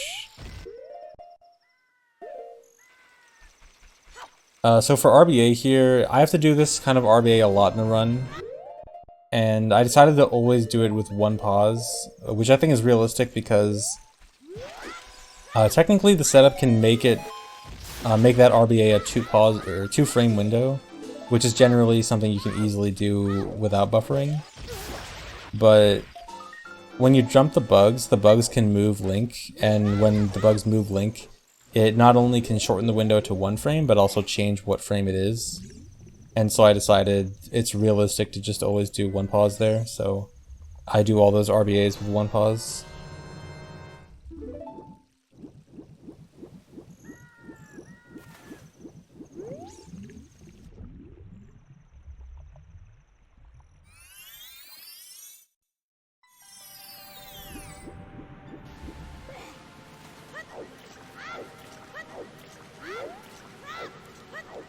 So when I first got here, I actually got a desync right at this part. Turns out if you save state during Din's fire, the save state doesn't save certain information properly that's necessary for the playback to work properly, and so I got a desync here and it took me like an hour to figure out. It turns out it was actually like a 50-50 desync where one time it would desync and then the next time it would sync properly and it would go back and forth. So I had to just play it back so that it failed, and then play back the next, and then the next playback it would work properly. So that was kind of dumb.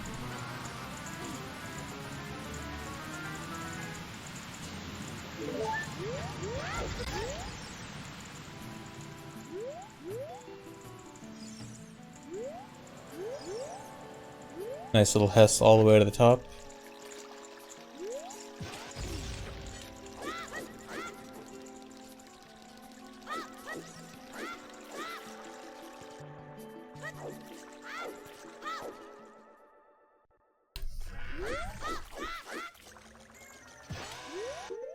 So this is a new strat I actually just recently started implementing in runs, where I backwalk here and use the chew on the wall to easily hit the gold Skulltula. And then I also pull out a chew here to mega flip into super swim across the water.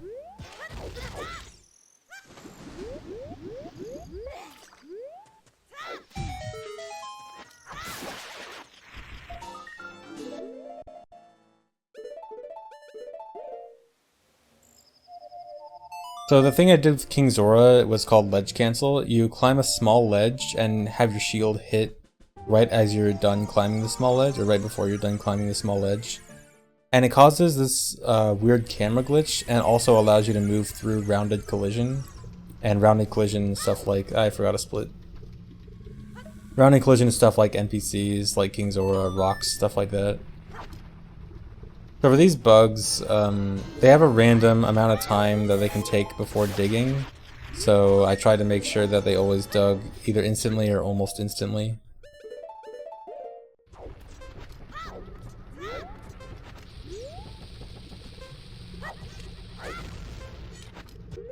So this hover is something that you technically could kind of do without pause buffering, but realistically it's super dumb to do it without pause buffering. I also do one less hover than usual. I usually do 3 hovers there for safety, but you can get it in just 2.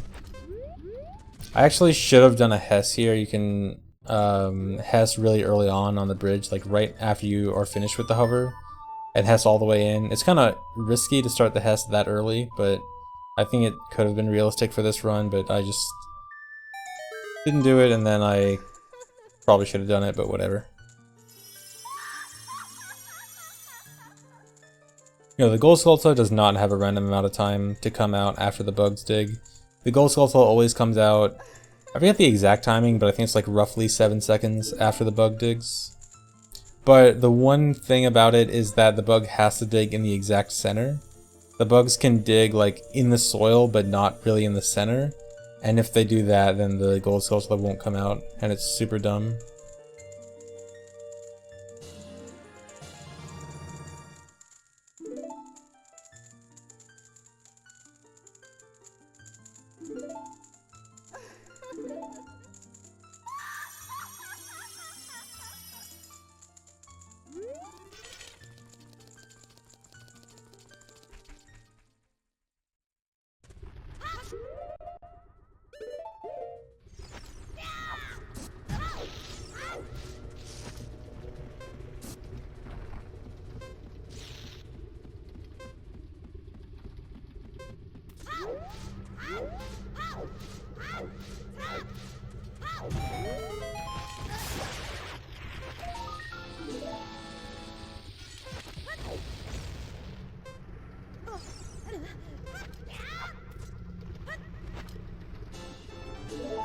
So I actually did time the fastest way to void out in the lava there from grabbing the heart piece. And it turns out rolling to grab the ledge and then dropping from the ledge actually is the fastest way. Faster than like side hopping off or backflipping off. Okay, here is probably one of the coolest strats that I do in this run that I don't do in regular runs. So normally the strat I do here is after lighting the torches, I go up to the 2nd floor and use a bomb chew on the Goron on the 3rd floor, and then I throw a bomb into this pot. Instead, I'm going to use a chew to blow up the pot, and then also use another chew, and that chew is going to go all the way to the top and hit the rolling Goron while the pot is spinning. And so this saves like an entire cycle for the bomb pot. And then I can Hess right up to the Goron for the bomb bag, and then from that Goron I can Hess straight to the rock maze. Now this strat is this is like one of the more borderline strats that about like how realistic it really is. It's kinda like, I'm not really sure if it's realistic to do in a real run, but it's kinda there. Also, the reason that split wasn't more time save is because most of the time save from that strat is actually coming up on the next split. So I'll actually save more time on the next split because of doing that stuff.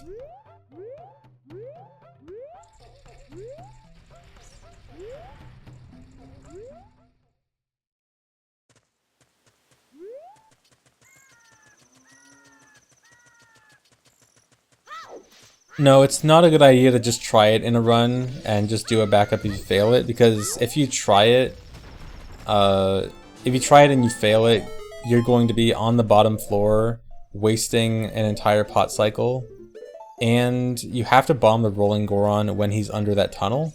And if you wait too long and he leaves that tunnel, you have to wait for him to go all the way around Goron City again, because he doesn't give you the bomb bag if he's not in that tunnel when you bomb him.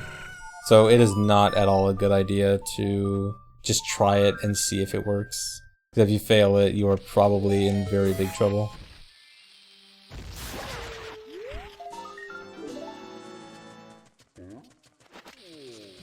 Actually, probably could have done an earlier Hess there. The reason I normally wait so long to start that Hess is because that slope is really steep, and it cancels your Hess if you go down it. Unless you go down it at a really wide angle, like towards the wall, then as long as you like use the wall to slow yourself down, then you won't drop the Hess, but kind of awkward.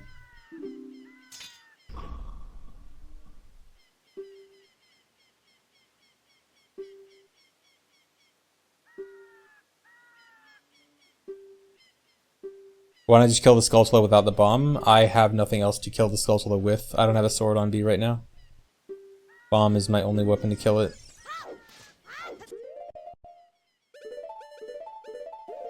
So this part is going to be another route change because of one-trip Bomb of the Well. So since I already finished up Bomb of the Well earlier, I'm going to do some Kakariko stuff now, and then go to Dampé, and then Dampé will be the end of the child segment, where normally I would go from Kakariko to Dampé, back to Kakariko, then Bomb of the Well. So when I climb up here, I do this Mega Flip over to the tree, grab this guy,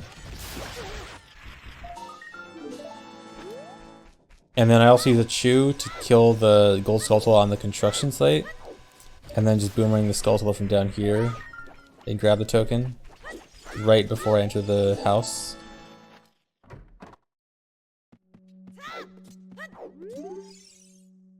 And there's 4 rewards I need to get here. I actually didn't realize this until I already finished the whole recording and was watching this back.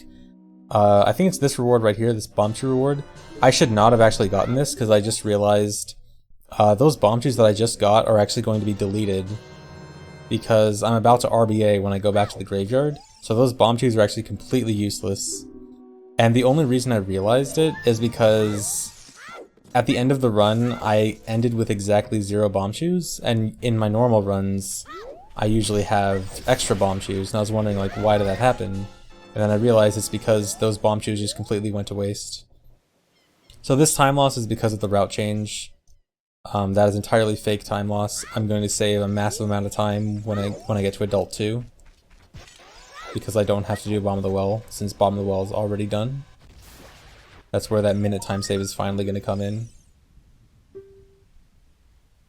And so that also, that extra chew pack that I got actually also means that one-trip Bomb of the Well saves even more time than we initially thought, because you don't have to get that reward.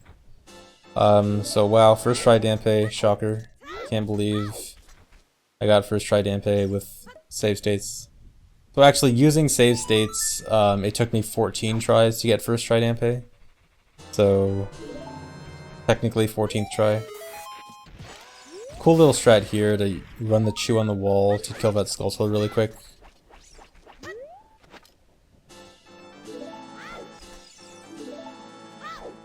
Oh yeah, so normally when I split for Dampé, I split when I leave the graveyard, but since I don't leave the graveyard in this, I'm just gonna skip the split entirely.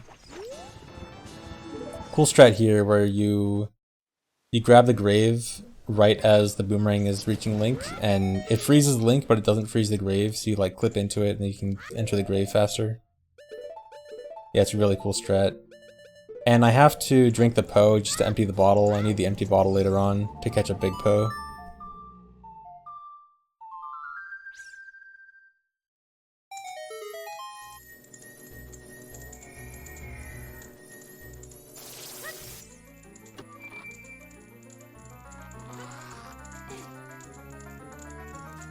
A Poe has a random chance to make you lose hearts or gain back hearts. I wasn't even paying attention to what result I got there, but it doesn't always take away hearts. And so this is actually where the child section ends with the Bottom of the Well one-trip route.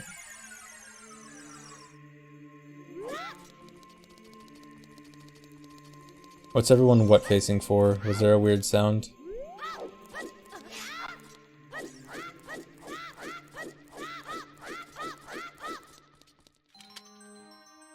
Whoa, time save. Oh, the redid, okay. So again, that time save is mostly Bottom of the Well one-trip time save. Actually, I don't know, that seems like it's more than just that. I guess also the Goron City time save. Like a combination of both.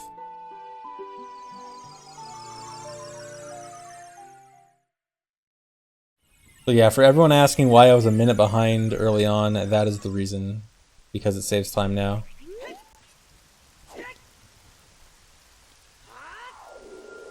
And then also remember, for that time loss, I also got an extra heart piece that in my best splits, my best splits do account for the heart piece, I think. Okay, never mind.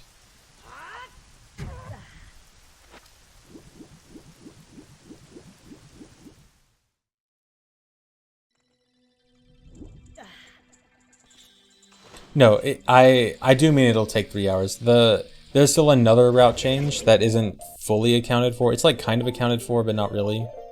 Where I got an extra heart piece in the graveyard, that Sun Song heart piece that I got isn't in the current route, or like, I mean, you do get it in the current route, but like the way these splits are set up, it's still based on an older route before you did that. But once I get to the Light Arrow cutscene, the route will be completely synced up. Like, when I get to Light Arrow cutscene, you'll see me gain another minute out of nowhere. And that minute is going to be... Or actually, wait, I don't know if it's going to be compared to Sum of Best. I don't know, it's weird. The weird time save to think of.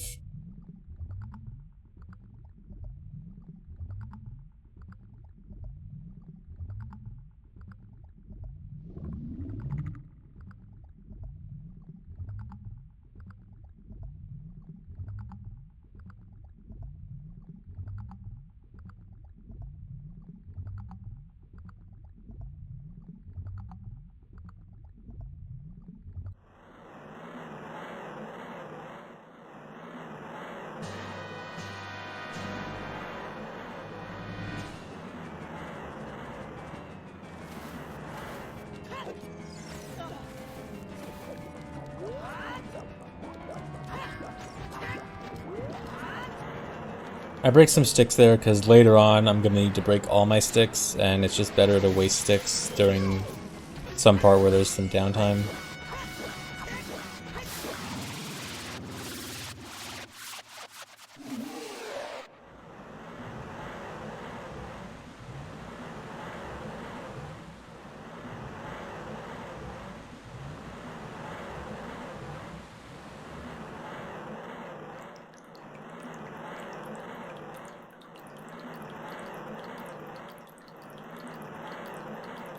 Yeah, so the breaking sticks looks like sword because Adult's item that is supposed to break is Giant's Knife.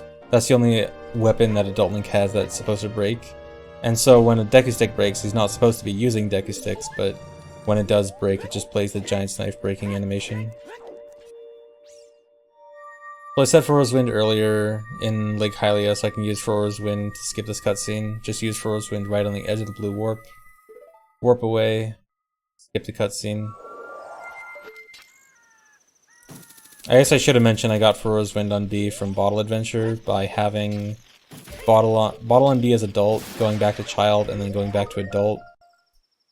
And then it puts a different item on my B button based on my C right item as child, which was Ruto's Letter, which points to my arrow count, which was 13, and 13 is Foro's Wind.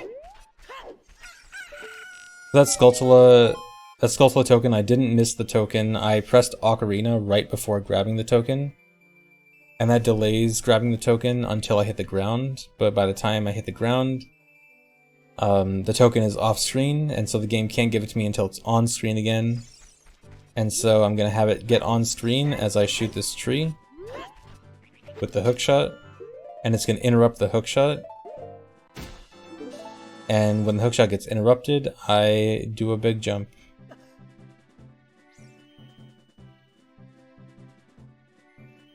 And this jump lets me get to fire arrows quickly. I do a faster setup there than usual.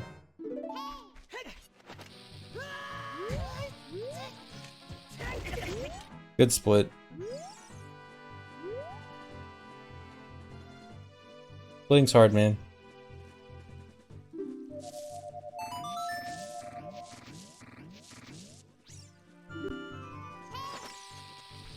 The jump height is set. The jump height is based on how high you aim with the hook shot. The higher you aim, the bigger your jump will be.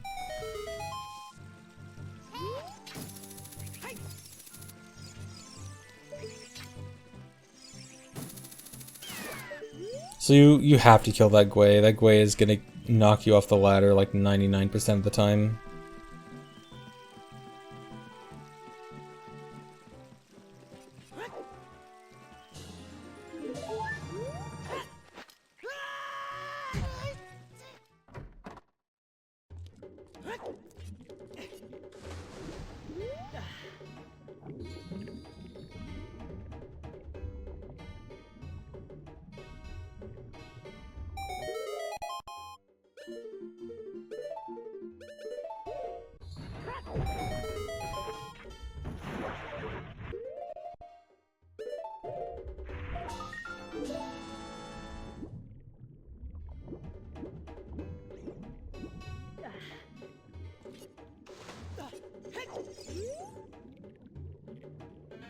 This was made using a lot of save states, but this is a playback of the entire run with all in one go.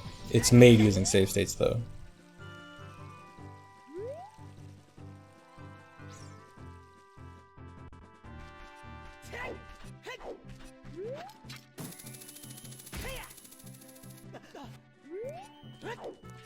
Yeah, for Scarecrow's song, you don't want to use the same note over and over again because there's a cooldown between playing the same note over and over again, whereas two different notes alternating, you can play them right after each other. So that's why you don't want to use the same note over and over again for Scarecrow's song.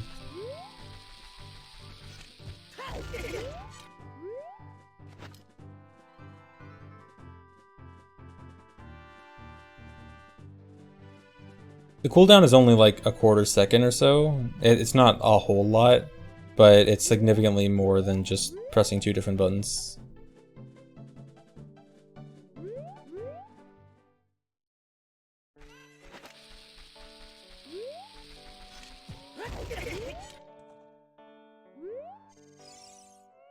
Spinning the C-stick is theoretically faster.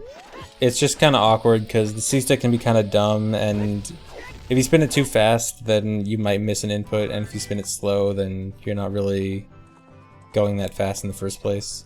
So like in theory, spinning the C-stick should be good, but just because of the C-stick not being the greatest, it can kind of just mess up.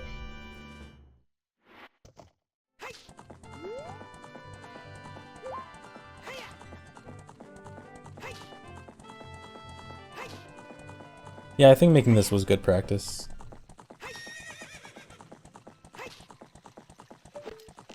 I will split when it is time.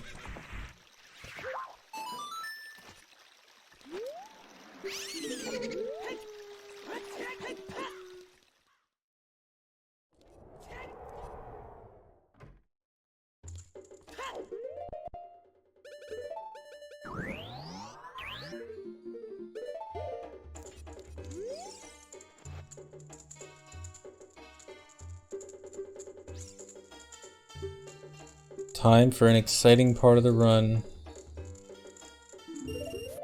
This part I just have to do a equip swap to dupe my Poe a lot. Just give him one Poe 10 times.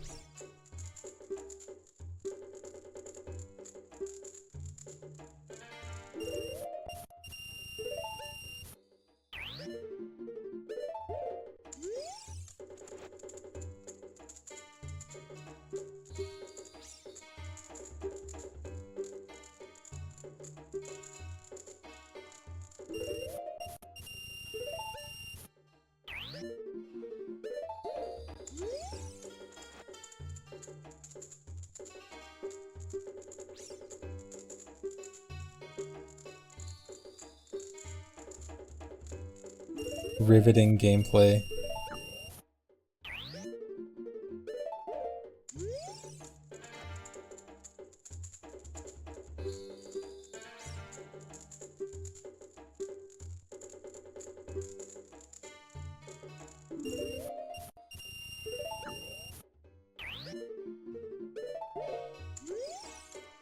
This trick was found in OOT first, and then confirmed to work in MM immediately after.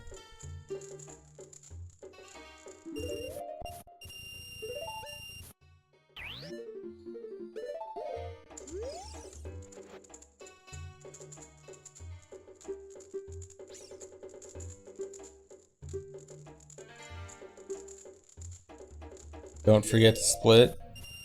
You know what? Maybe I will. Maybe I will forget to split. You can't tell me what to do.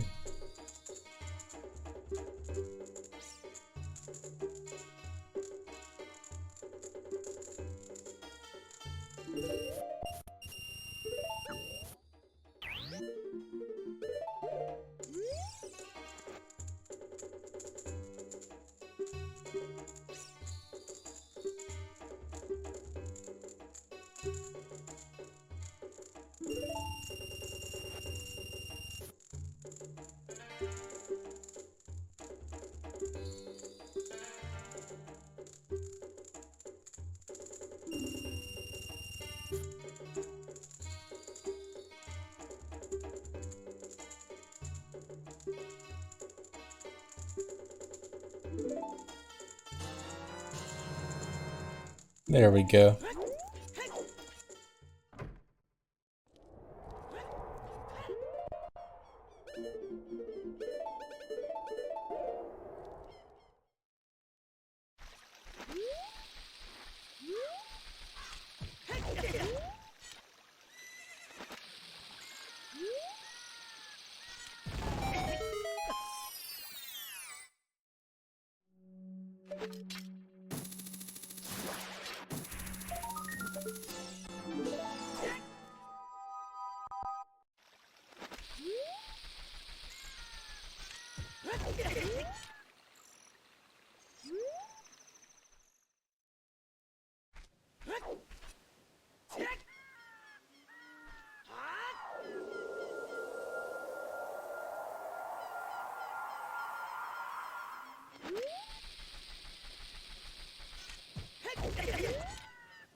Yeah, so in this game, all the grottos are in the same map, just like in MM, but alternate exit does not work between grottos, because in this game, when you exit a grotto, the game just... when you enter a grotto, the game saves your coordinates, and then when you exit a grotto, it just puts you at those coordinates, rather than the grottos being a true loading zone. But in MM, they actually changed it to, you know, the way they do in MM, where it actually does, you know, save it as a loading zone. And so when you leave a grotto, it's based on the actual loading zone of leaving it, and not just some random coordinate save. So, unfortunately, alternate exit does not work in OOT.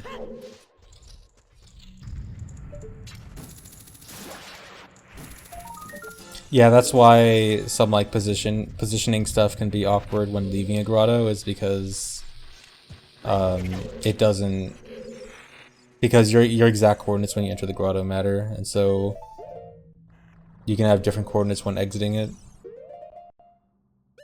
Oh yeah, I probably should have explained that that Skulltula kill. So I dropped the bomb like right as I started that first test, and that bomb hit 000 as I loaded the next room. And so it killed the Skulltula in the next room, even though it wasn't loaded in the first room. And right there I did bomb OI with that switch. That bomb OI is actually kind of awkward, but it's pretty cool and actually does save a good amount of time. So like, a certain number of frames after the bomb blows up, if you press a cutscene item, in that case it was Furo's Wind, then you'll play the Ocarina, and so you do that right before you hit the switch.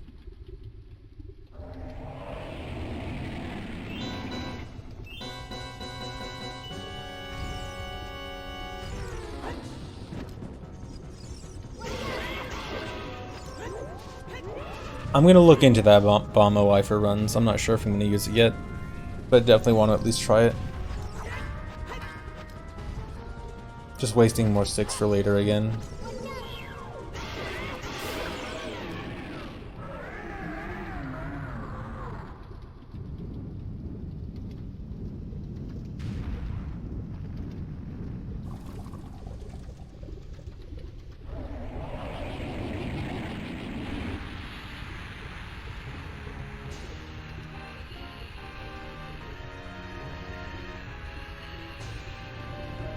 Does bomb time stop exist in OOT?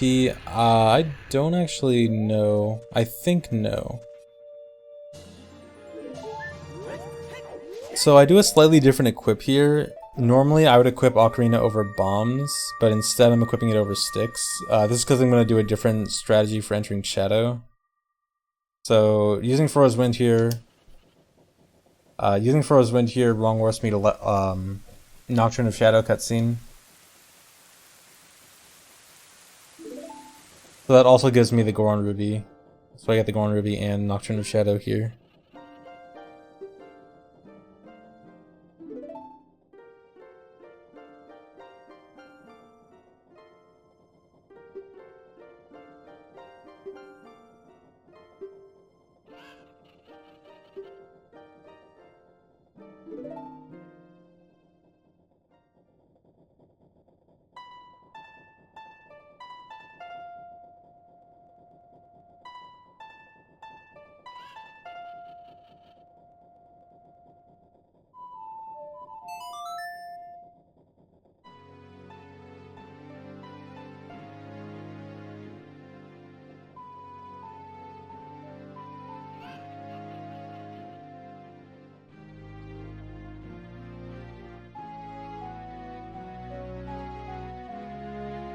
Yeah, I can't remember any instance of ever seeing bomb time stop in OOT, but I mean it could work and I just have never seen it.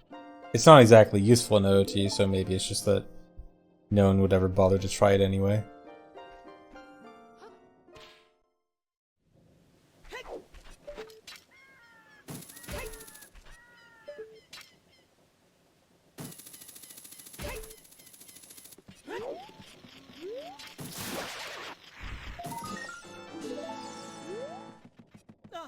So in normal runs I'd have stick equipped, and so I do a jump slash on the wall to enter the loading zone there. But I don't have stick equipped because of this next trick that I'm gonna do. I want to leave bombs equipped so I can do a faster method to enter Shadow. So this is something that was found pretty recently-ish, like only like a month or two ago. It was found that if you set multiple bombs in the same spot, the bomb collision can push you, and with enough bombs it can push you a pretty significant amount actually. So I'm gonna set 3 bombs right here and slide up into them. And it actually pushes me past the load trigger for loading the bottom part of the graveyard, the part where the door loads and all the torches load. And so it allows me to go straight into Shadow Temple without using Din's Fire to open up the door and light the torches. Now, one side effect of this, at least route-wise, is that I don't have Bomb Chews equipped, because I usually equip Bomb Chews with Dins. So I have to do this Truth Spinner skip with bombs. Although it actually ends up saving, I think, like 2 pauses, or 3 pauses? I don't know, I forgot. But it's quite a decent time save, because it saves pauses and skips using Din's Fire. Yeah, it's really cool. I think it only saves like 5 seconds. It's actually not a huge time. Well, I think when I timed it to save 5 seconds, that was only entering Shadow. I don't think I timed the extra pauses it saves, so maybe a little bit more. The issue with doing it in real runs, though, is 1, you're side hopping on the stairs, and side hopping on stairs can be really dumb, and you'll like mess up side hops because steep slopes like that can mess up your side hops. And also it uses 3 bombs in a place where your bomb count is already kinda tight. And so it's like I want to do it in runs, but it's really just not a great idea. So I'm not sure about doing it in runs. Maybe if I'm on a run where like my bomb count is really good.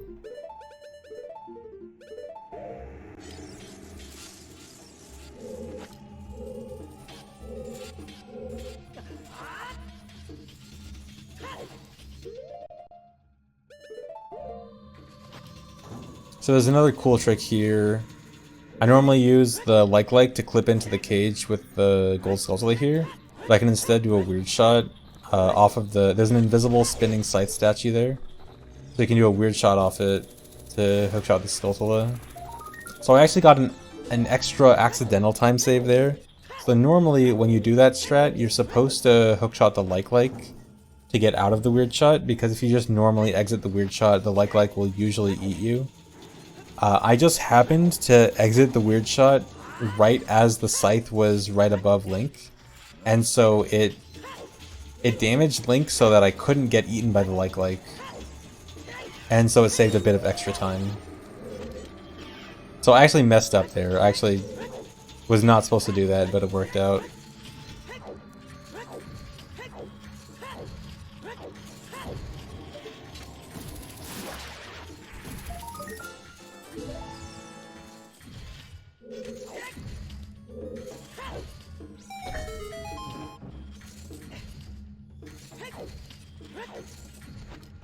I got a cool clean roll right onto the ledge there. I didn't jump from the platform.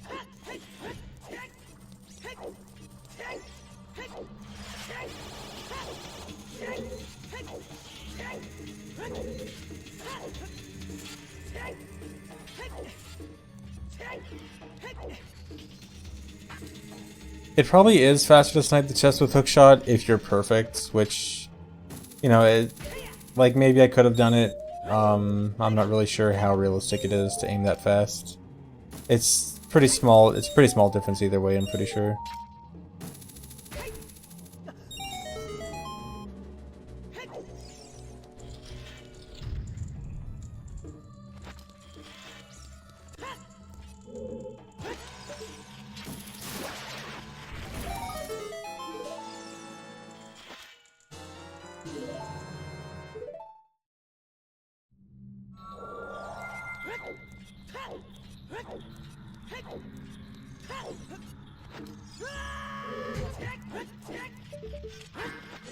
Oh, good split. Dude, that was a split I really wanted to split on, because I really wanted to see how much time all those strats would save. Sorry.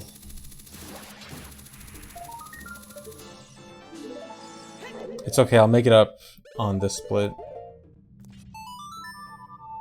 20 seconds? Okay, cool. Dang, that's a lot.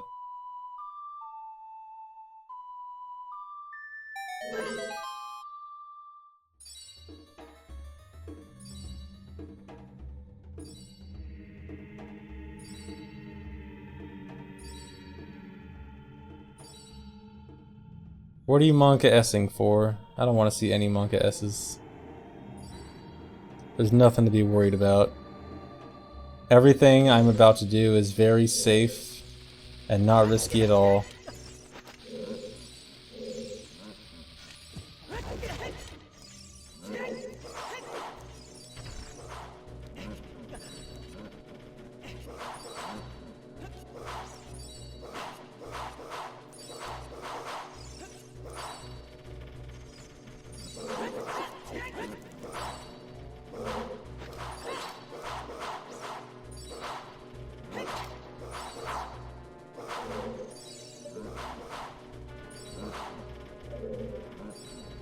Alright, so that was neat.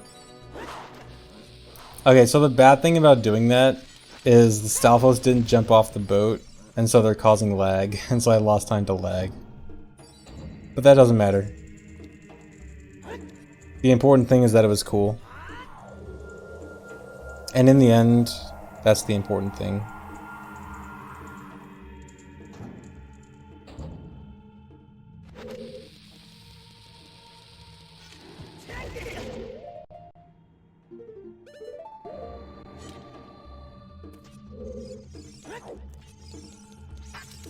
I actually could have opened the door like a second faster.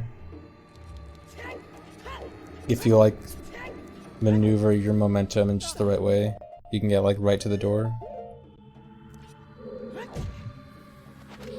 So I try to do this this bossy skip just with the basic 2 pause, no extra pauses.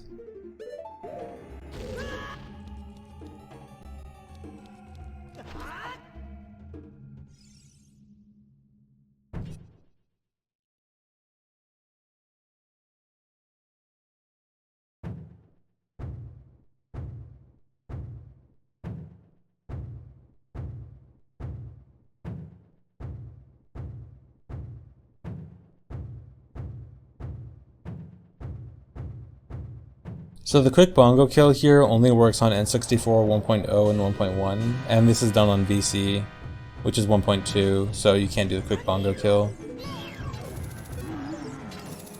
So you have to just watch the cutscene.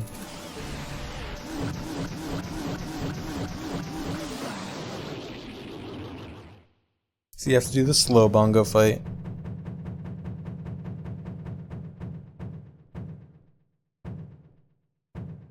Why doesn't it work? I'm actually not sure. I don't really know why, like what exactly got fixed to make it not work.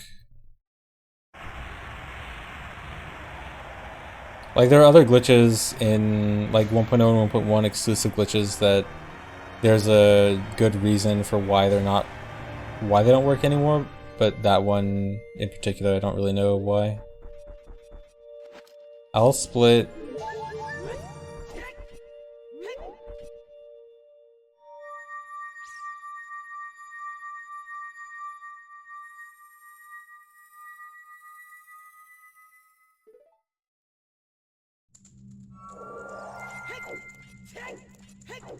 You can put a 1.0 WOD on your Wii, but that's not allowed for speedrunning, because that would make an unofficial hacked version the fastest version, which is an obvious no-no.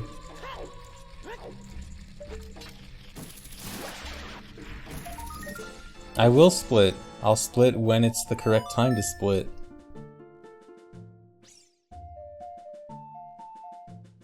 I didn't roll to the heart container because that's part of the setup, is not to roll. You want to walk into it. It actually messes up your exact position if you roll into it.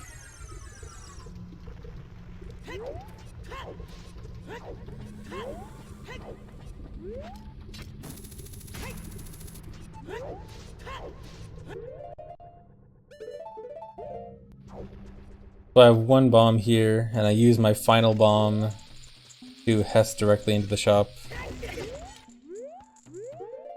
Hope, I know. Like, when I saw the final time for this, it actually made me so sad that it's so much faster than what I can do.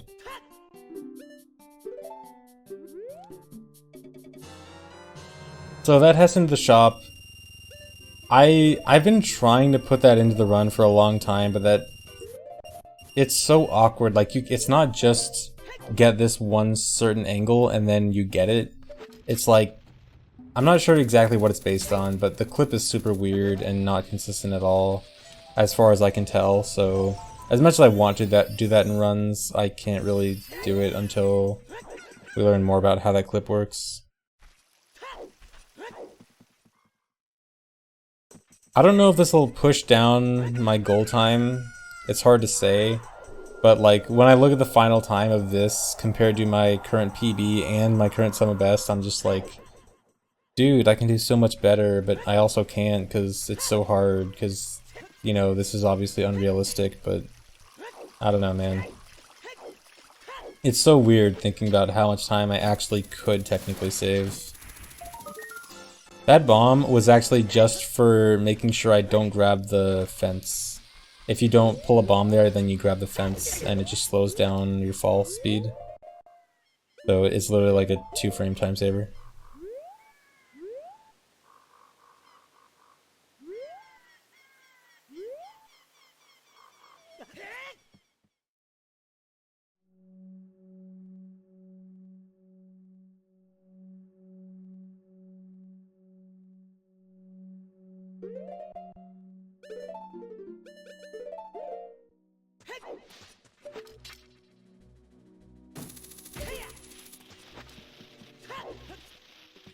The double Navi tech skip.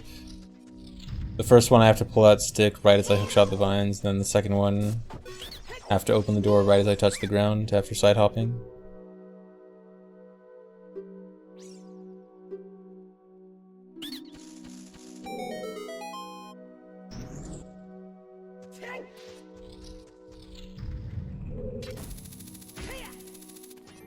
Aren't you supposed to do this dungeon first? Yeah, if you're slow.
So this is a relatively recent strat found not too long ago.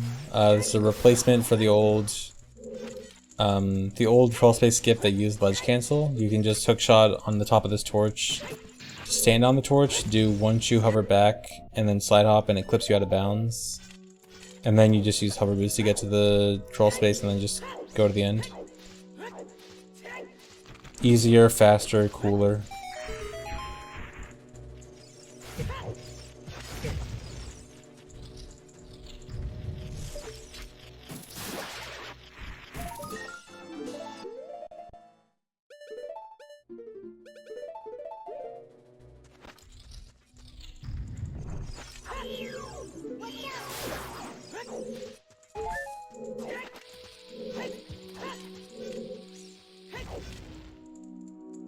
So here I do a super slide off that grass. I can't pick up that grass because I don't have a strength upgrade, so I get warped back to it, but without my height changing, and I have ISG. So it warps me under the ground. Under the ground I can do a mega side hop and go straight to Goma's room.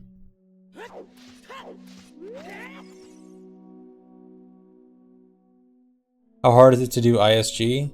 ISG is the easiest frame perfect trick ever. All you do is you just crouch stab, wait like a quarter second, and then press A. It's frame perfect, but it's very easy.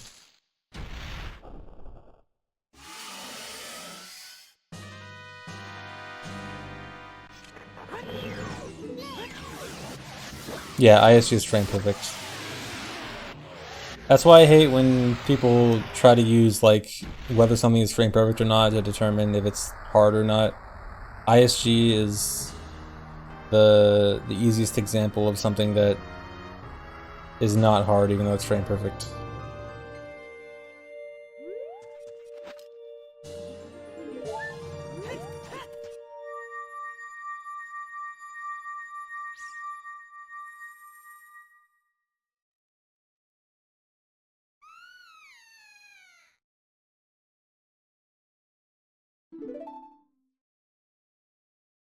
Frame perfect does not matter on the frame rate of the game. Yes, frame perfect will be harder on a 60 FPS game than 20, but there can still be easy frame perfect tricks on 60 FPS games, and there can still be hard frame perfect things on 20 FPS games. There's a lot more that goes into difficulty than frame rate. And that's the entire point of why I said that in the first place.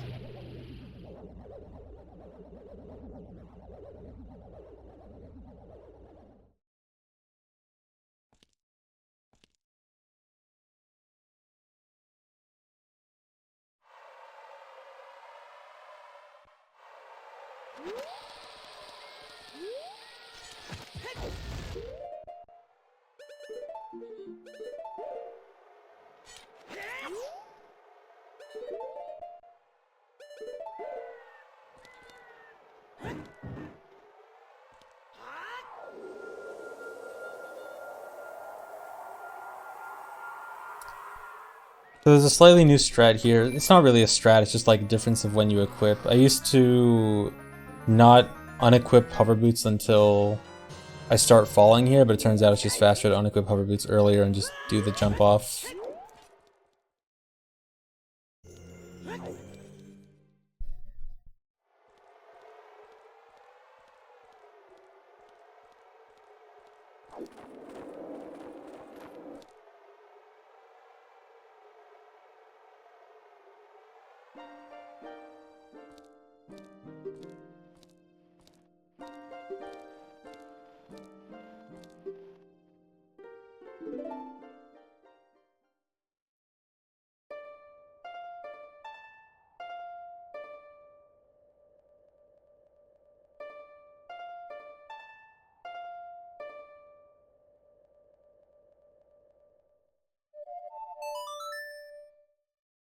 Well, you're technically watching me play, but I played while using lots of save states while recording, essentially recording a TAS, and you're just watching the playback of that TAS recorded onto a video.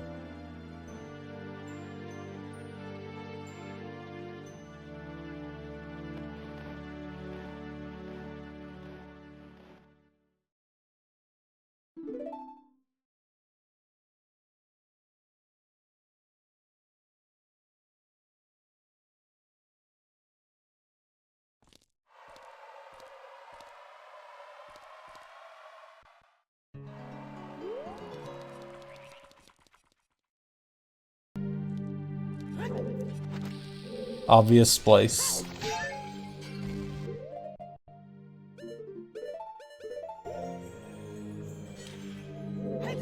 Yeah, nice music splice. That's just because this was the beginning of a new segment recording.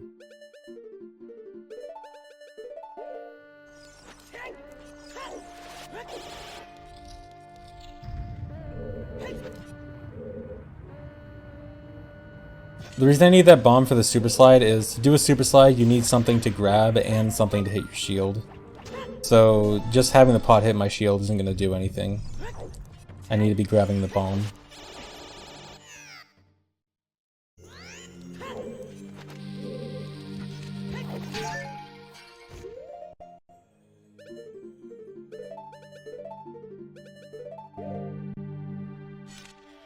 Well, I'll be making a human theory task for a randomizer. Should I task a randomizer? I think I actually could have done this room a little bit faster. I initially thought I did that room optimal because I got to the door in time, but I think I also killed the key slow, and killing the key slow probably delayed the door opening, but not a big deal. It probably was only like 1 second.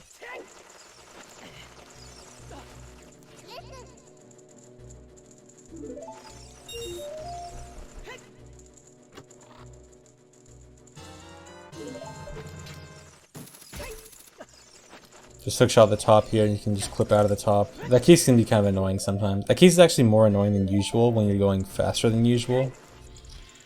Like, at the speed I normally do it in runs, is usually not too big of an issue, but going extra fast there is worse for that key specifically. That weird shot there, I hookshotted the wall behind the door. The wall I'm about to hookshot right now. You can still hookshot this even when the room isn't loaded. That's how I was able to do that weird shot. And open the door from behind. That's all just to get past the crawl space.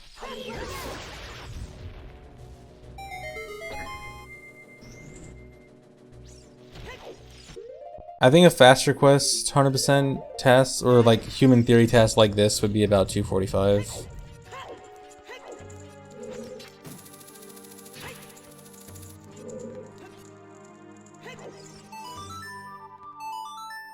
Okay, there's a really cool trick here.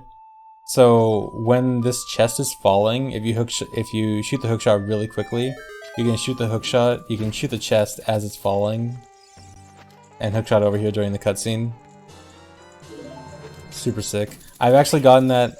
I thought that was something I would never get in runs, and I've actually gotten it in 2 runs.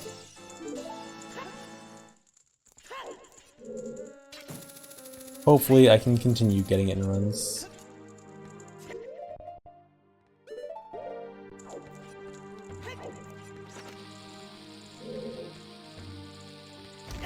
So here's the whole boss key skip, statue climb.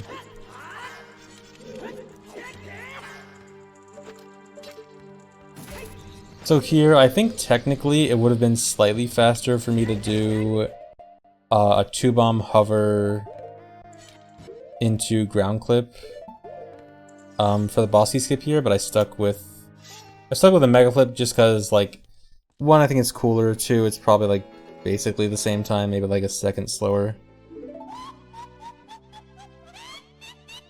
And also bombs, or no, bombs definitely wouldn't be an issue, but yeah, I think overall it was probably the better option. Maybe I would, if I redid it, I might switch to the other method.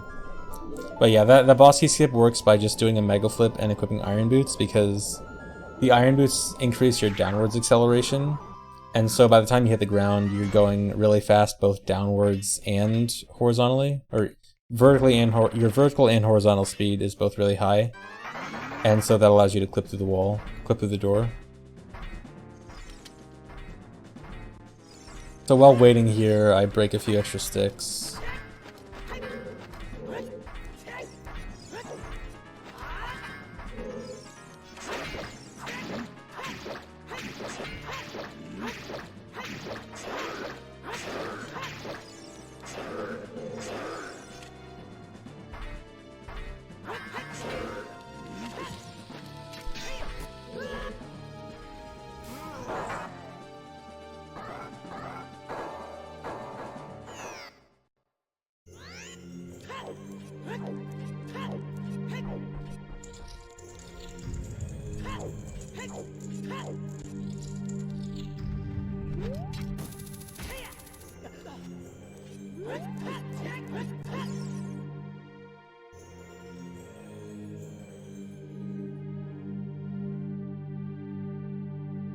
Yeah, this human theory task is just to end the no PB streak, totally. That's the only reason I did this.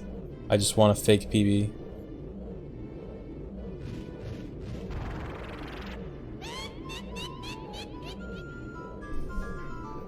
How many tries did Twinrova take to get a sufficient split? Surprisingly little time compared to what I thought it was going to be. I thought Twinrova was going to be a huge pain, but it actually wasn't too bad. So what I did for Twinrova is you can sort of manipulate RNG just by doing stuff with Navi, because Navi's particle effects affect the RNG a lot. So what I was doing is just, when I started the fight, I was just loading save states and doing different stuff with Navi to try to get a good shot. So the first shot here was a really quick one. There's a chance that one of them will just shoot from their initial position without moving, and I got that. I couldn't get a good double shot after that, but I'm actually going to get a triple right here. So you'll see me spam target with Navi. This targeting is just to try to manipulate the RNG. And then I got a double here. I was really scared because I got a double, but then the other one moved into a really bad position, but saved. And then, oh baby, a triple. So I actually thought this was going to take a long time, but I actually did not take very long at all to get a good Twinrova fight, which I thought was super surprising. I'm actually really interested to see what the split's going to be like. Part of me hopes I don't save too much, and part of me hopes I do. If I save a whole lot, I'm going to be kind of mad.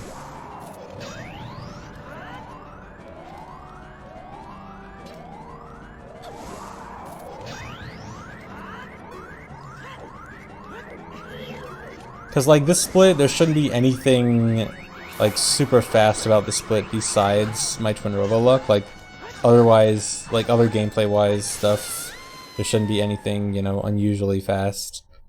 So, any best split I get here is going to be entirely based on Twinrova luck. And so if I save, like, 20 seconds because I got a good Twinrova, I'm going to be so mad.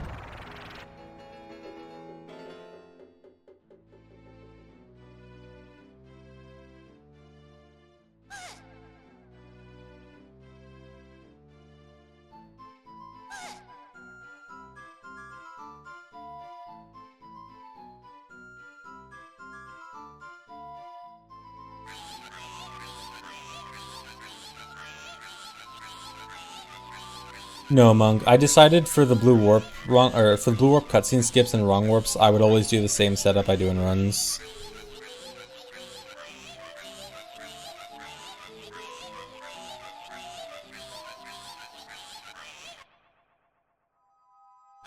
Because my thought process was for setups and pause buffering, I thought I should basically just do it the same way I do it in runs, because the entire reason behind setups and pause buffering is, you know, to make tricks consistent, and, you know, most setups and pause buffering don't waste that much time, and so I thought, you know, realistically, you're probably still going to do them just so that they're nice and consistent.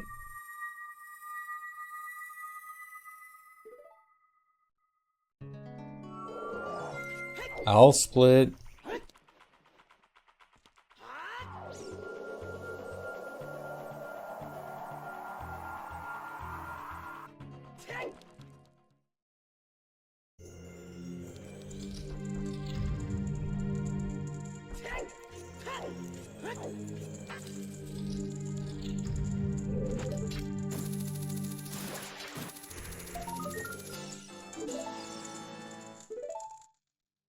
Okay, only a few seconds.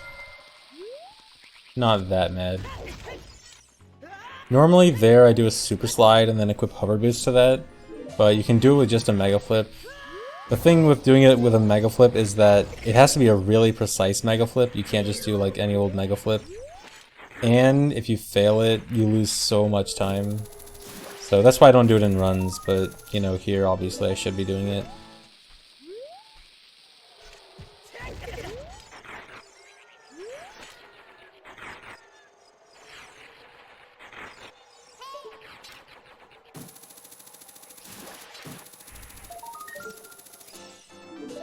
I mean, it's not just getting a distance mega flip, it's getting a distance mega flip on the very edge. If you do a distance mega flip and you're not on the very edge, you'll still miss it.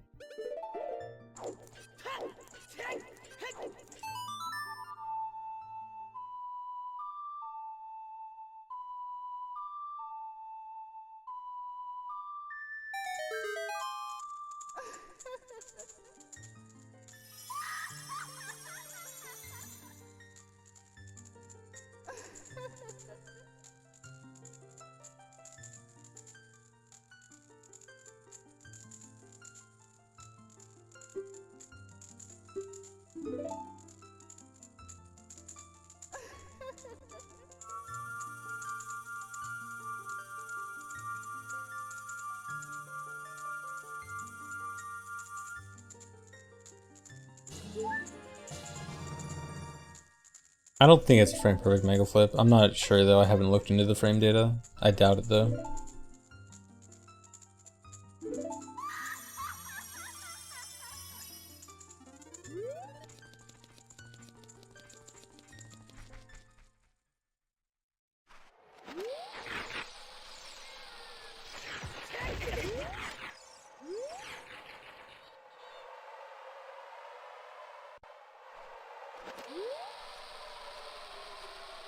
That spell is Neighbor's Love. It's the one that makes you invincible, and is very useless.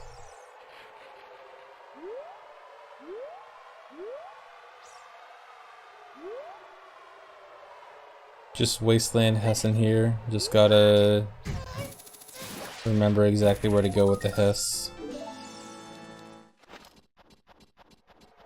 This took about 5 days to make.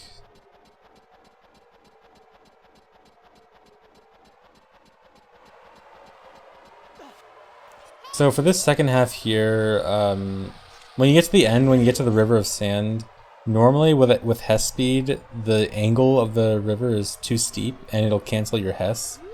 What I do here is I take a really wide angle, so I'm like almost parallel with it, and then I can just kind of slide over the outer rim. I might actually want to look into doing that in runs. It's still kind of risky because if you do have a bad angle, then you will, if you have a bad angle, you will fall, and then you have to equip hover boots as a backup. Good time save.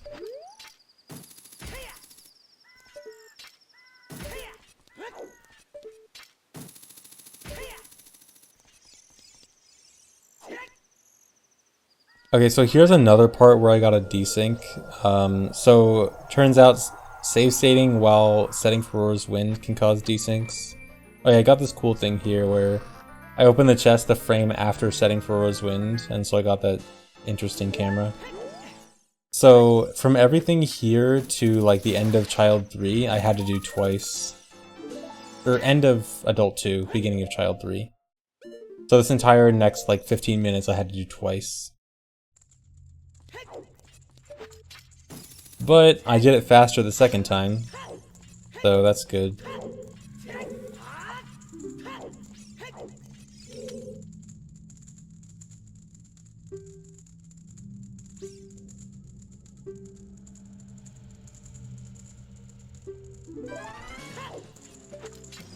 What I mean by desync is when you create a TAS, all you're doing is you're creating a list of inputs that the game will play back in the exact same order every time. And if you do the same inputs every time, then you should get the same result every time. But sometimes there are just very tiny things that go wrong, tiny things that don't add up exactly as they're supposed to. And then if one tiny thing goes wrong, then everything after that is going to go wrong. And that's what a desync is.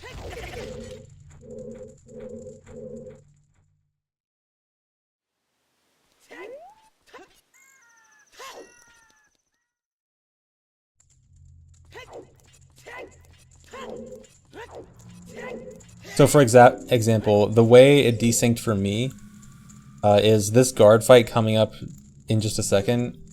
The guard, when I shot the hookshot, the guard didn't jump straight into the torch like she's supposed to.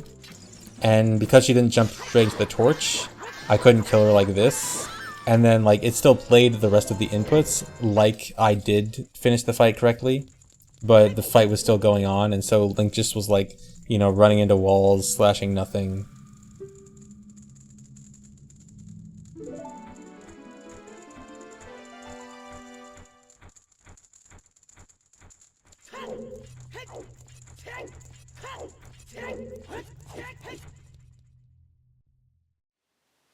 It is funny. A desync is pretty funny when it happens.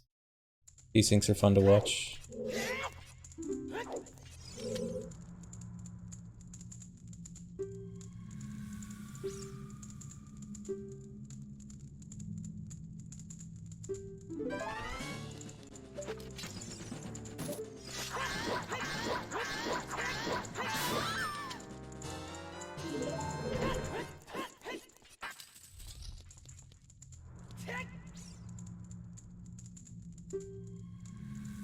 So how much you have to redo in the event of a desync depends on how you're exactly doing the task. For this one in particular, I was doing it in roughly 30-minute chunks or so. And so worst case scenario, I would only have to redo up to Spirit Temple. But what you could also do is just play it back. If you have a save state before the desync, then you could just load that save state. Or you could play it back up to right before the desync, and then at that desync, you start recording again, and then hopefully it would sync the next time. Which is what I did. I would just play it back until I found the exact point where it desynced, and then I would save a state right before the desync, and then play again from there and hope it synced the second time. Yeah, I heard about the new 1000 Year Door test being made because of Blimp Ticket Skip. I'm really excited for that. Sounds like it'll be cool.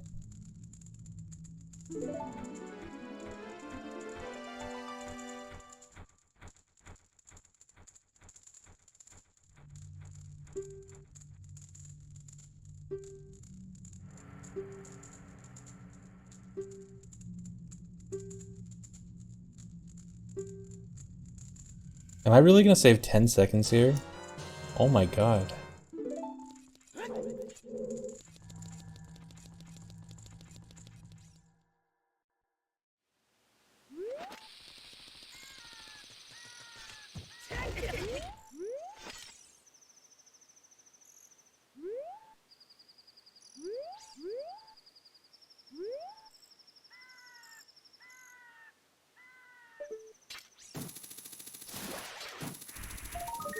I want to allow ducks. It's just like there's... I think Dry said there's like issues with making an exception for ducks. But I want to allow ducks.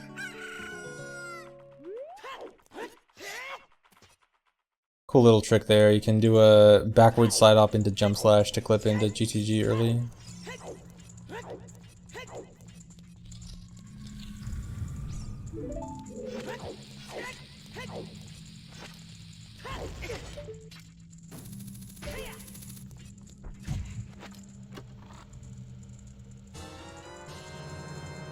VIP him? That's a good idea. Next time I see his name, I'll VIP him. So this is a trick I used to do in runs but actually took out. To set a bomb down here, then set another bomb and super slide off it. and this way you go straight to the entrance really quick. I used to do that, but I would just fail at every run. Like, it's a super cool trick, but I just had to eventually cut it out. But here it is.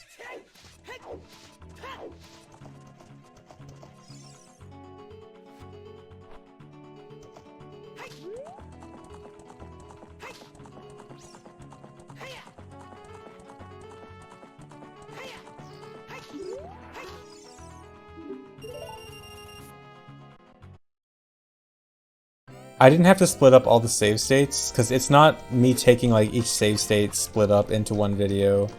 After I'm done with all the save stating, I play back the recording in the game. The game is recording a macro as I'm using the save states. And then it just plays back the macro with all the inputs in the correct order without the save states. And then I just record that playback of the macro. So the first game you only need to get 1,000.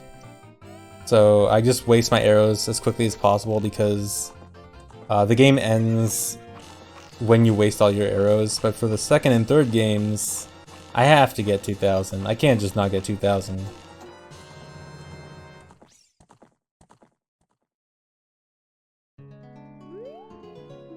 So earlier in the run, I got a glitched quiver. I tried to upgrade my glitched quiver by winning this game, but things go wrong when you try to win a glitched quiver. Or try to win a quiver upgrade with a glitch quiver, and by things go wrong, I mean opening a chest to get a spooky mask. And then here I need to actually get the upgraded quiver, so I do RBA with Kajiro. This is going to give me a real 30 arrow quiver. Now that the game sees I have a 30 arrow quiver, it can give me the upgrade, which I received then. But I get the upgrade while the Gerudo is off screen, so that the game does not set the flag that says I did get the upgrade. This means that I can play the game again and actually win the upgrade. I can win the upgrade a second time.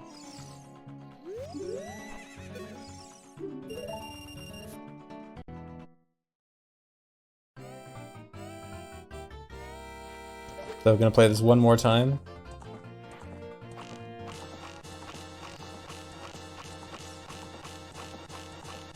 Casual 2000.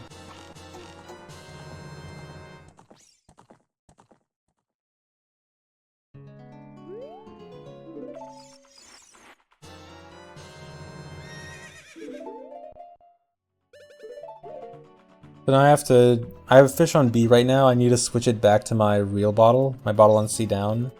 And I do that while also having milk on C right, which RBA's bombs, which gives me 20 bombs. So in normal runs, I'd actually just equip Ocarina to play Prelude here, but instead I do Ocarina items. This saves like a tiny bit of time. It's really not significant at all.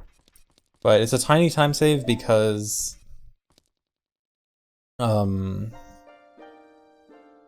later on I have to equip Ocarina and Longshot. And I can also use that equip for equipping hover boots, which just lets me clip into double defense a little bit faster without wasting an extra pause. But it's also like slightly slower movement wise. So like, I think it's still faster overall, but it kind of evens out. It's not a huge amount faster. I think I'd prefer still not to do it in runs.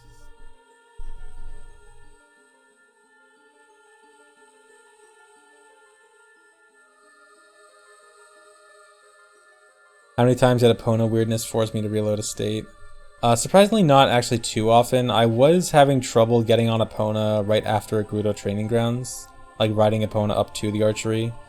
But other than that, not really too many issues. But I definitely was expecting some. I thought Epona was going to be worse. This took about 5 days to make. It took from Monday to Saturday.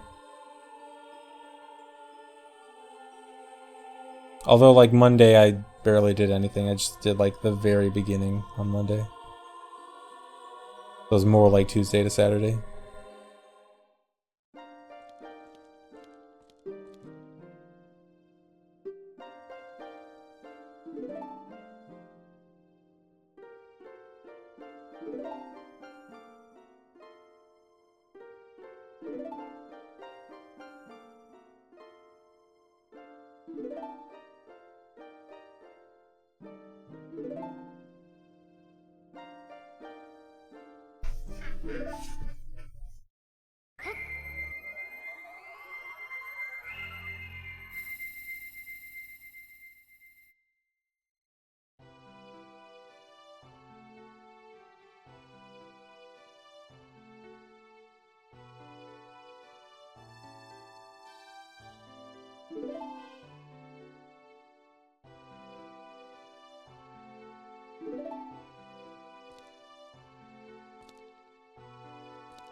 Fast request human theory test. Well, the thing about fast request is apparently you can't really mix GZ and fast request because both of them use some of the extra expansion pack space, but they don't. There's not enough extra expansion pack space for both the extra stuff from fast request and GZ. So you can't really mix them. I think you probably could like take some parts of GZ and not the whole thing and put it onto fast request, but that'd probably require someone manually doing that, like Link or Krim, and I'm not sure if they really want to do that.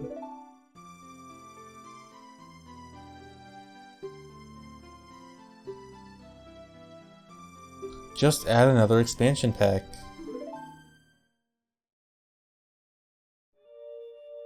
Show PB splits. Oh yeah, so splits are now completely synced, so there's no more route change issues.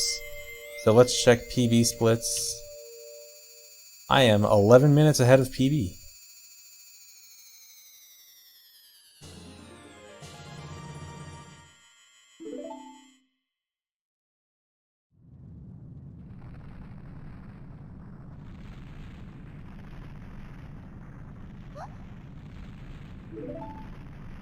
Dude, it's so crazy that I can actually save that much time.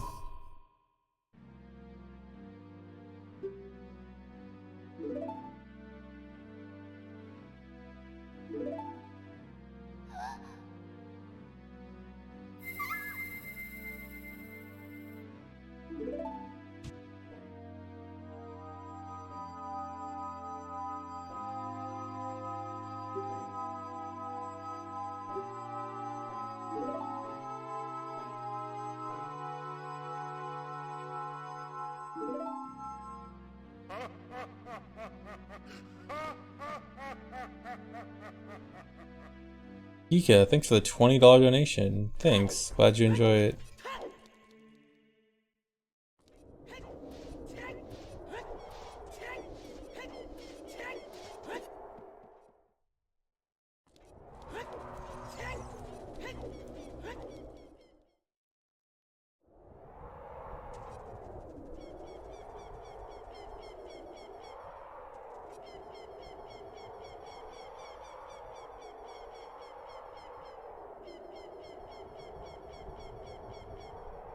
I'll do rando again sometime soonish, maybe.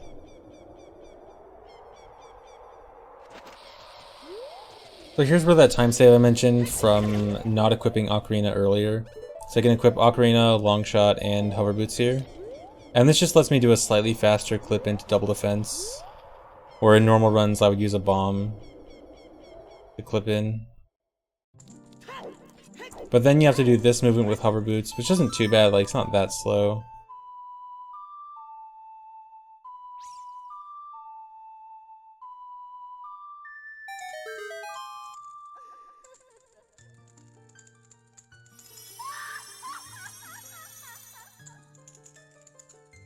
Yeah, I think technically this should be faster, but my main issue with this strat is that you do Bomb OI. And, I mean, Bomb OI obviously isn't hard or anything, but it's just like... I don't know, it's scary to fail. And then plus you also lose one bomb in a section where your bomb count is... It's not super tight, but it's a little bit tight. Well, I don't know, it would probably... I'm pretty sure it only saves like a second at most. Maybe 2. So it's not exactly anything crazy. Oh, not Bomb OI, ESSOI. ESSOI with a bomb.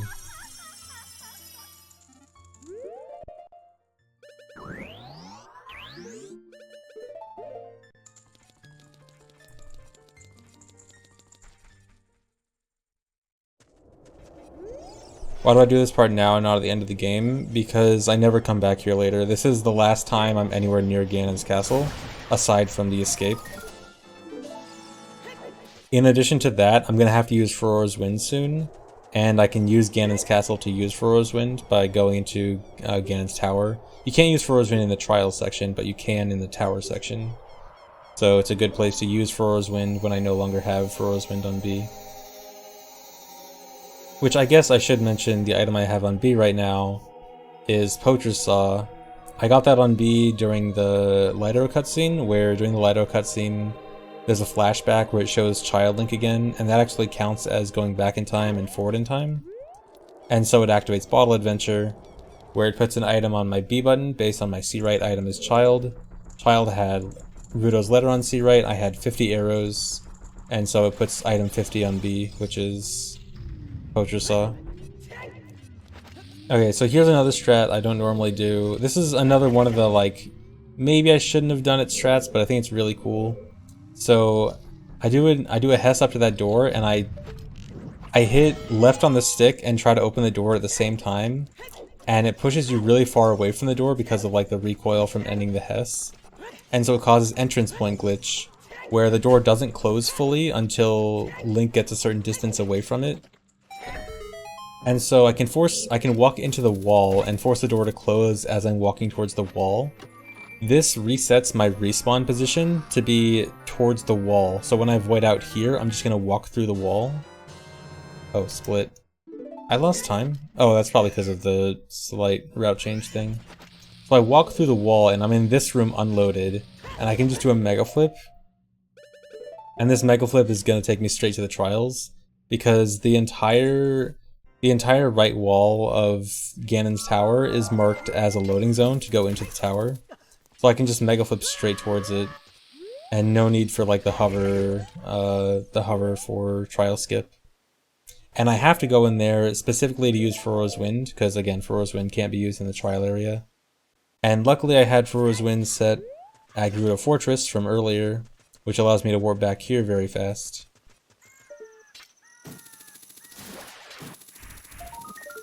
Yeah, no more route changes.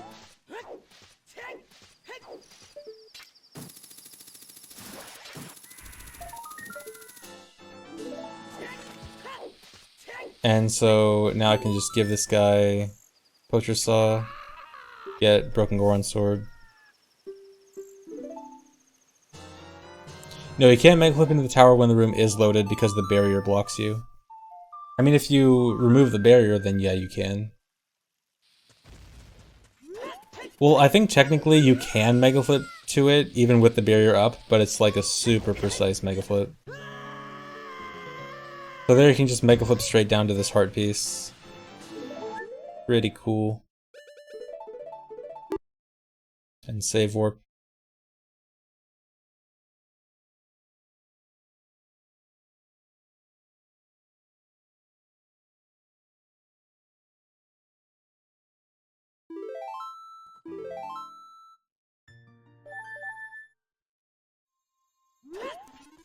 Now it's time to go back to Child.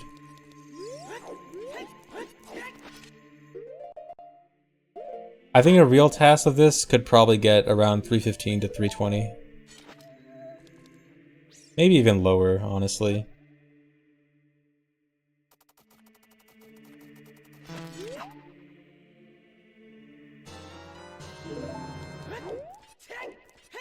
Or maybe even higher. Good split.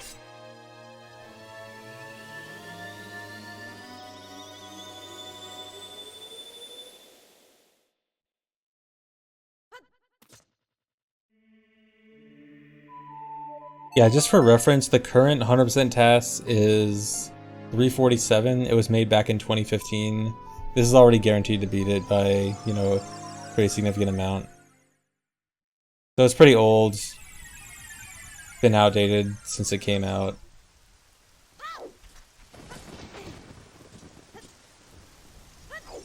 Dude, I can't VIP Dux because it deletes his entire message as soon as he types anything. So I can't even click on his name. Yeah, let me copy the whole thing. I'll just have to do it manually.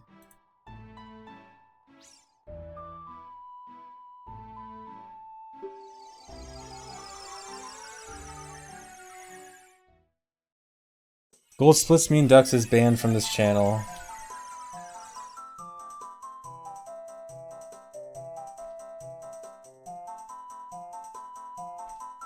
Okay, unban.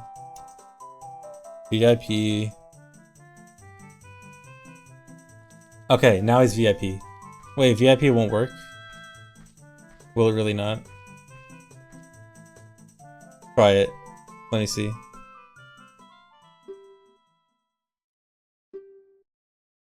No, dude. F. I guess I'll have to mod him.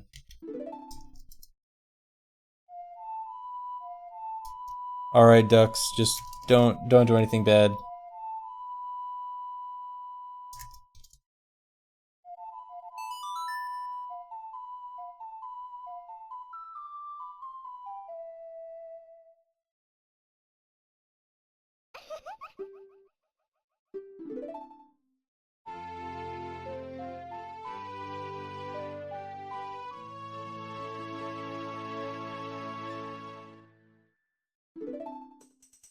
Bad.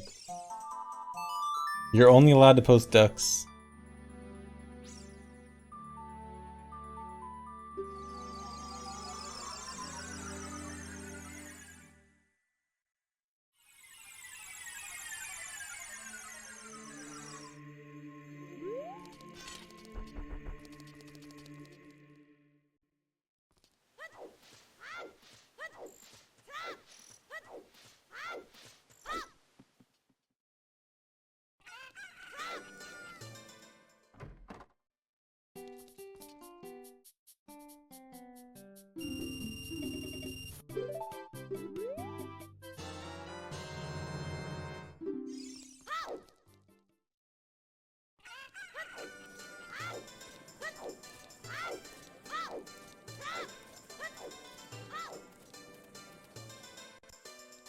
Well, I'm pretty sure the reason I didn't get a best split on Gauntlets is because I did an extra pause. But that extra pause would just normally be in the Lighter cutscene split. So it's not that like that split wasn't good, it's just that the order I did stuff threw it off. And also probably because of the entrance point glitch. Entrance point glitch probably cost time there, but saved time on Child 3.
Yeah, I did get the Super Swim off the Tektite in the grotto.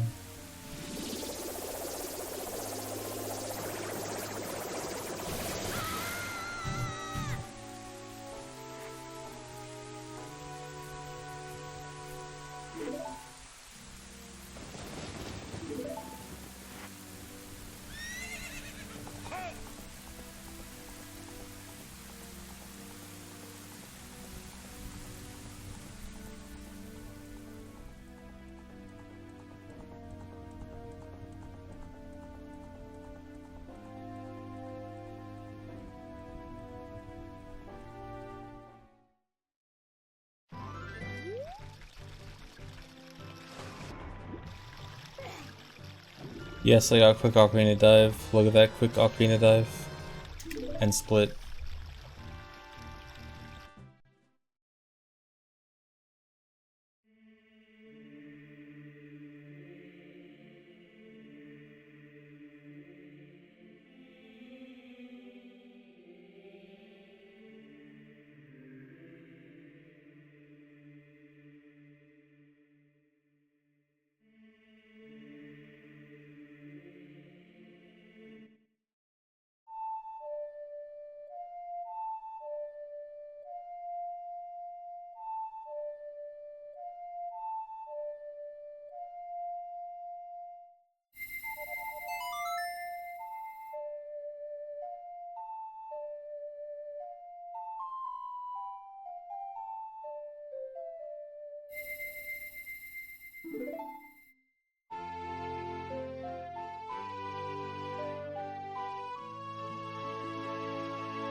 Loppy ear Hess.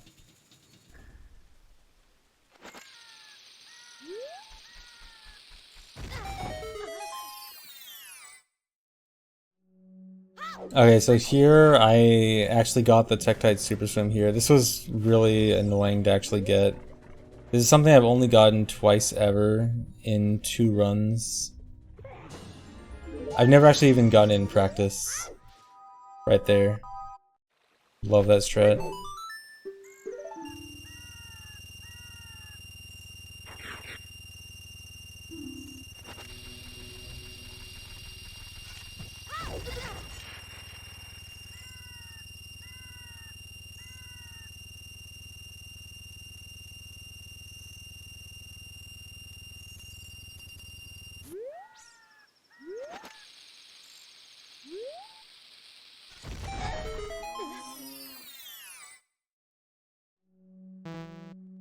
Yeah, Fino, this is the playback.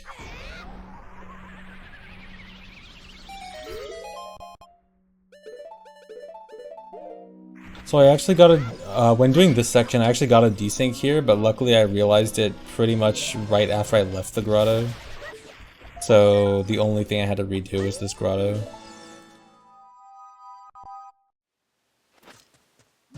Because I realized I save stated while using Din's Fire, and save stating while using Din's Fire is a cause for desyncs.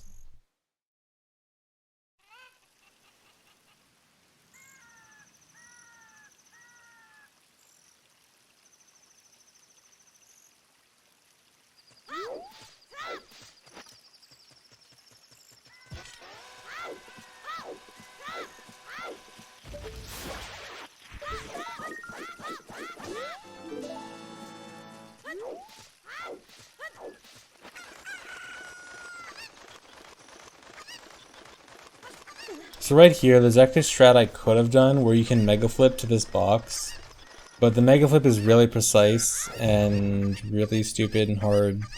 I think it's probably one of those strats that just isn't even realistic for this kind of thing. But it exists.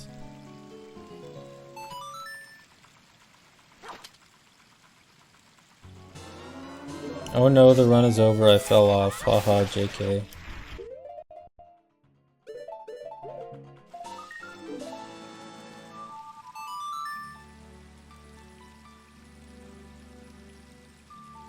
Yeah, splits are some of best.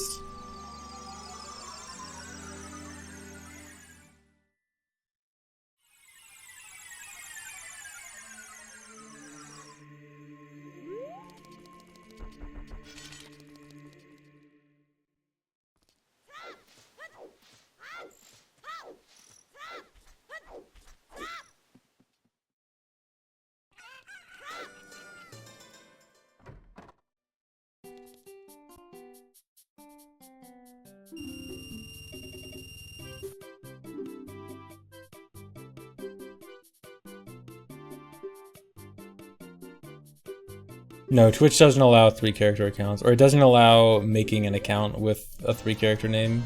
It's a 4-character minimum. But you can get name changes to 3 characters. I'm actually surprised I saved that much time, because I thought my best split there was actually incredible. I thought that was like one of my best splits, one of my best splits. So I'm surprised I still saved almost 10 seconds. Or actually no, it's less than that, because I split late on Ocarina. Never mind. After this run's over, I'm gonna have to go back and fix a few splits.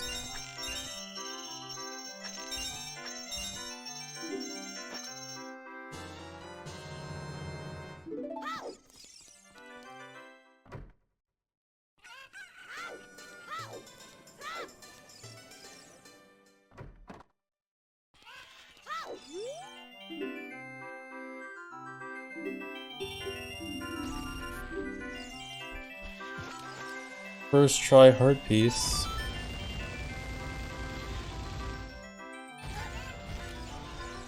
Yeah, you guys like that aim? I actually used to use that strat in runs where I shoot the red rupees like right as they're coming out of the corner. But I eventually just started failing it more and more, so I stopped doing it. But maybe I should go back to doing it.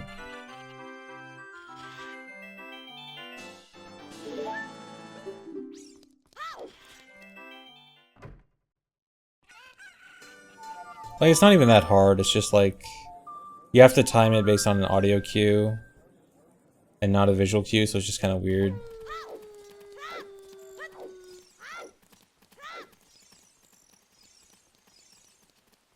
Richard Z.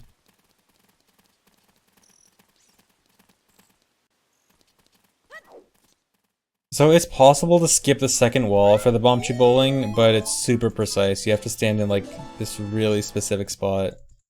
So I just did not think it was realistic to go for. And I also didn't want to spend that much time going for it, because good split, because it'd be super dumb to do.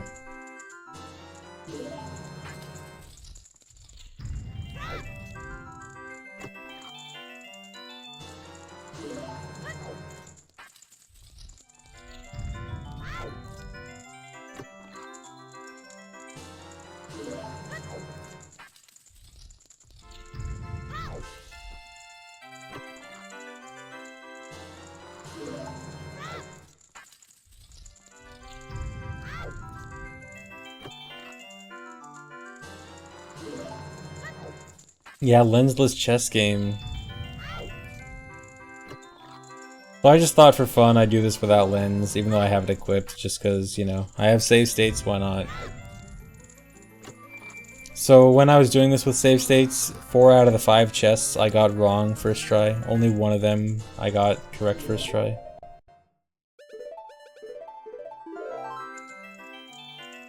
Are you serious? Did I forget to splice this correctly? No, dude. How long is this wasting?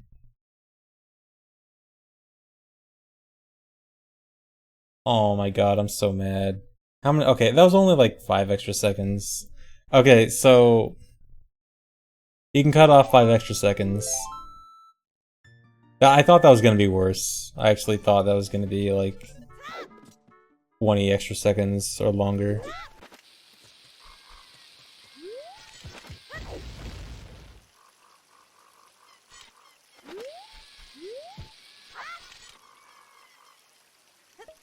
Whatever, I'm not going back to fix that. That wasn't too big of a deal.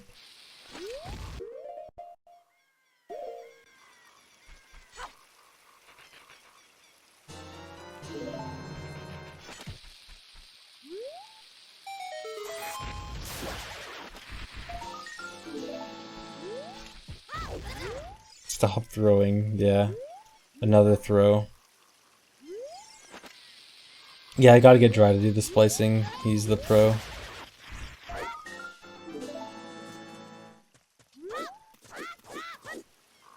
Hey, at least no one can suspect me of splicing my real runs anymore. It'd be a lot more obvious.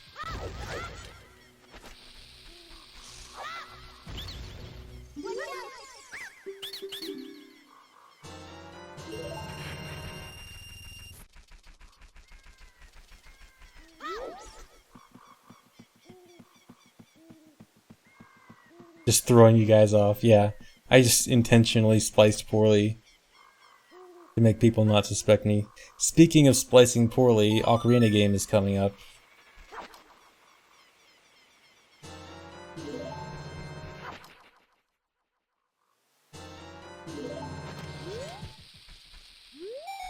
I tried to minimize the awkwardness of the Ocarina game splice, but it's gonna be... It's not that bad, but it's noticeable.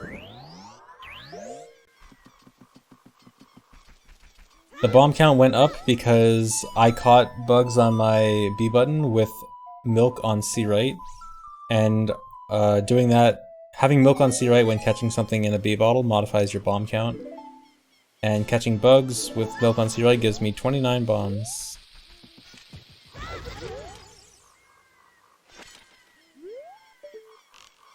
So I only equip fire arrows there because it saves a pause. If I equip slingshot there, I'd have to do another pause later on to unequip slingshot, because then I would delete slingshot with RBA. But by having fire arrows equipped, I'm not going to delete anything. I'll split.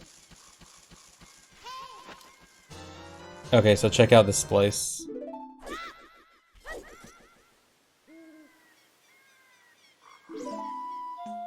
How noticeable was that?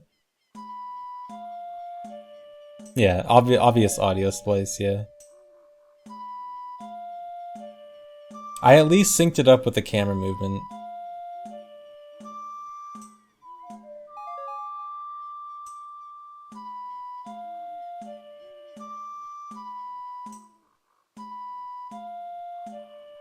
Okay, so the reason I had to splice that section is because it turns out the Ocarina game is just impossible to sync with the current way TASing works on GZ.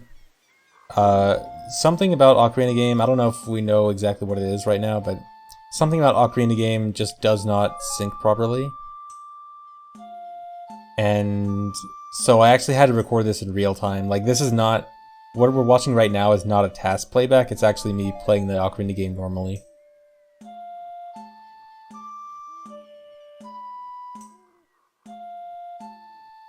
Yeah, surprisingly it was not the RNG, so apparently RNG is not what affects the Ocarina game.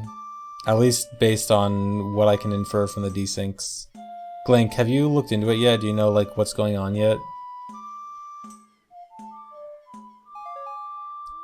No, I didn't take it from an old run. I was going to, but I thought I should probably just do it with this run, so it'll be easier to line up everything with, like, hearts and magic and ammo counts. Not yet? Okay.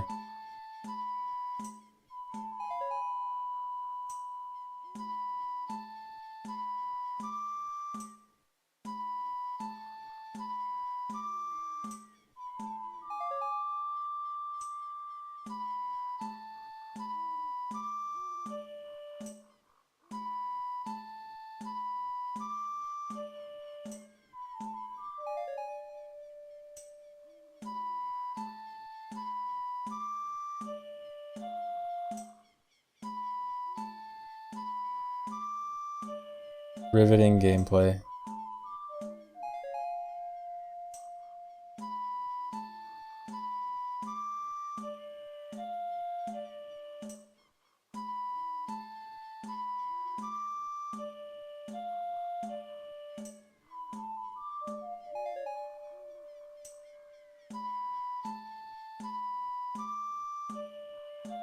Yeah, I just had to splice this in with actual gameplay, not a TAS playback. This is actually me playing when I've recorded this.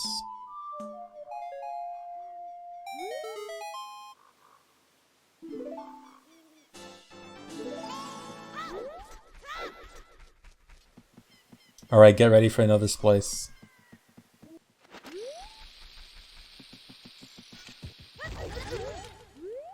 Totally clean splice. Seamless.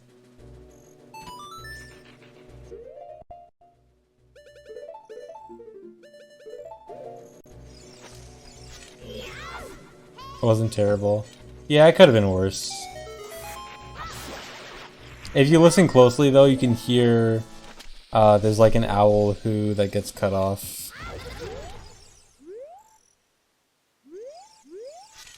At least I tried, yeah. Oh yeah, cool strat here.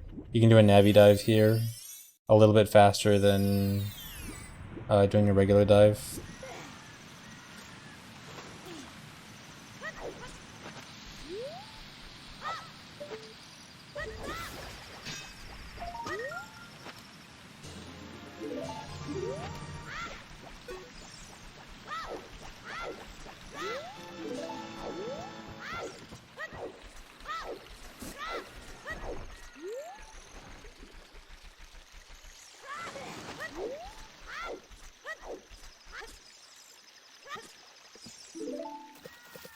Well, the tells for the splices were more audio splices, so like if you pay more attention to the audio, you'll probably notice it.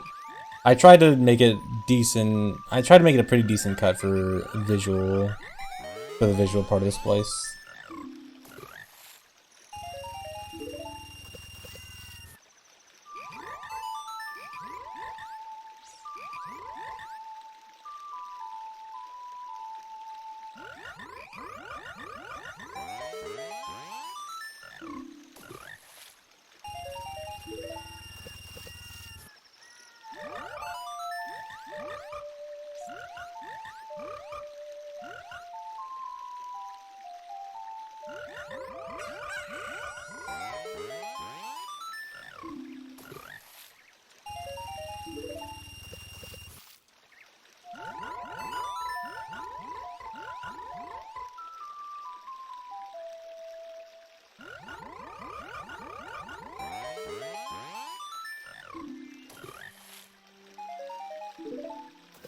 Why no split for frogs? It just seems kind of pointless considering there's not much left after this split to Adult 3.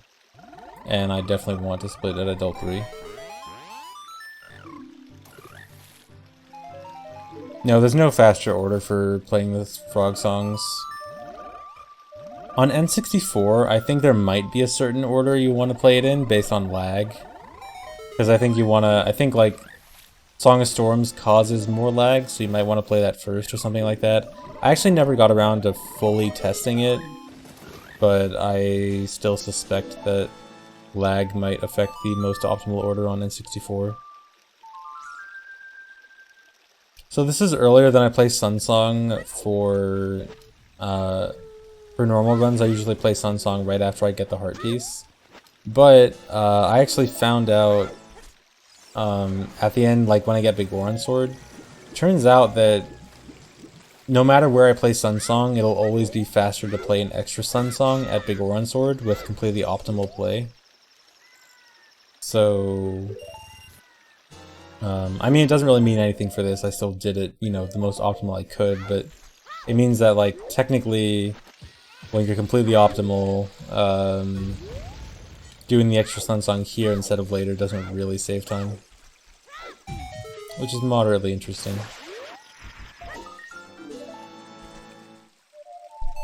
But like under normal circumstances, 95% of the time it's gonna save time.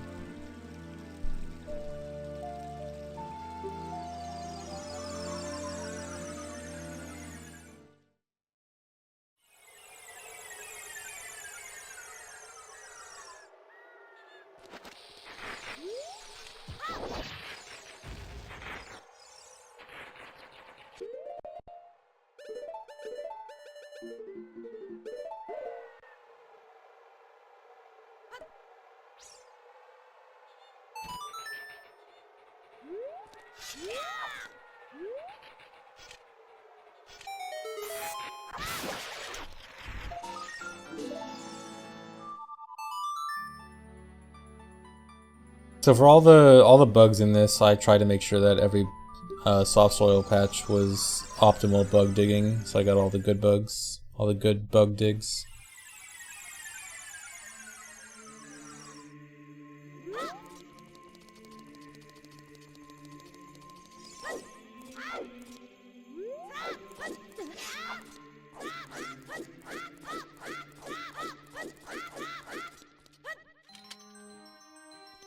That's a lot of time save. Dude, I don't understand where so much of these time saves are coming from. Actually, that one in particular was probably from bugs, now that I think about it. Because there's two soil spots in that split, and both of them were optimal. And the Navi dive, yeah. Although the Navi dive is like 1 or 2 seconds. Okay, so this split in particular is probably not going to be a best split because I have to end up doing that extra sun song. Because this split is entirely dependent on what your time of day is for the previous split.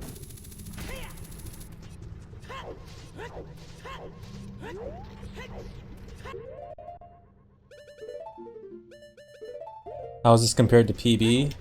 Let's check. I am 13 minutes ahead of PB.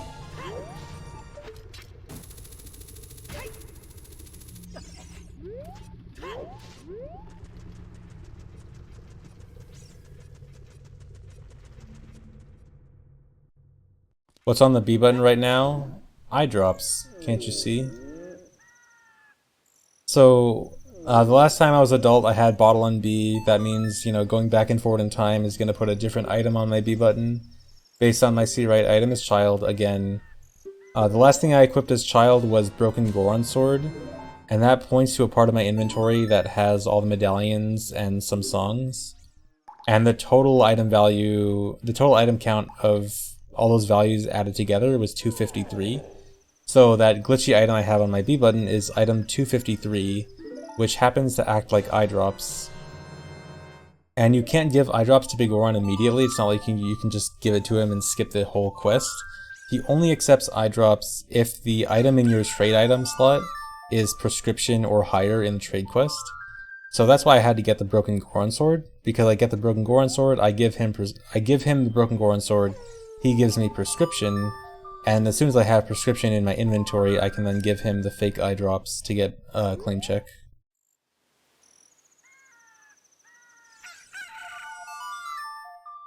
Still have to wait 3 days.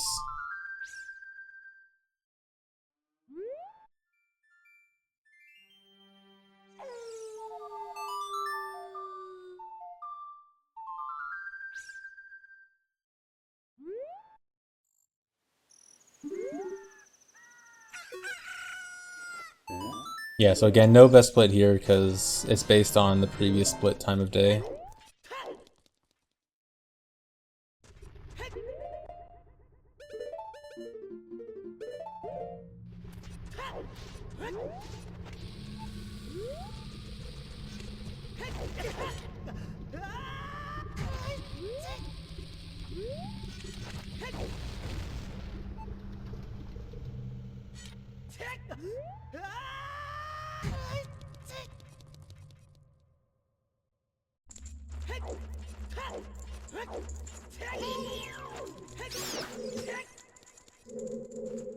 This will not soft lock after Fire Temple.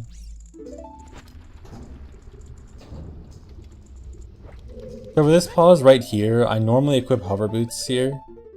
I decided at the time whether or not it was faster to equip Hover Boots or not, and not equipping Hover Boots was faster by like 7 frames. I think for regular speedruns I'm still going to equip Hover Boots because that's so small and Hover Boots are just much easier to just move around the room with. But I guess Kukuri Boots is just a tiny bit faster here. Because the thing is, for that jump right there, you have to jump slash. And that costs you a lot of time over Hover Boots.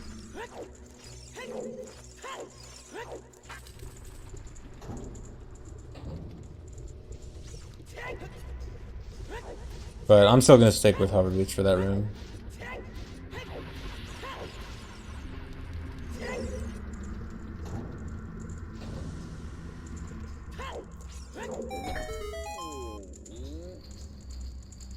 Yeah, there's a handful of tricks that this run does that my PB doesn't, or the general strats that I use in regular runs. But there's nothing like huge. They're all, you know, a few seconds here and there. There's not like one minute or 2 minute time saver or several minute time saver that I don't do. It's all just it's all small things that add up. Yes, Hess works with Iron Boots on. In fact, you do not go any slower with Iron Boots on.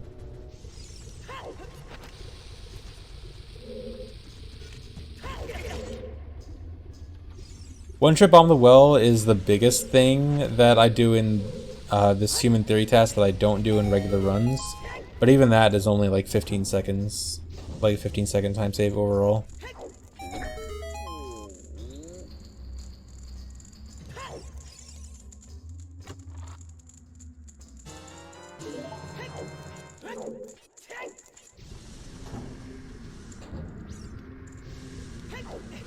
Although actually it might be closer to 20 seconds because I realized that bombshoe thing. I think that bombshoe thing wasn't taken into account in the original timing, where you don't have to get the bombshoe reward from the House of Skulltula. No, I should not do one trip bomb the well from now on. There was one day where I decided I would give one trip bomb of the well a shot in runs. I did runs with it for one day. I got one single run past bomb of the well.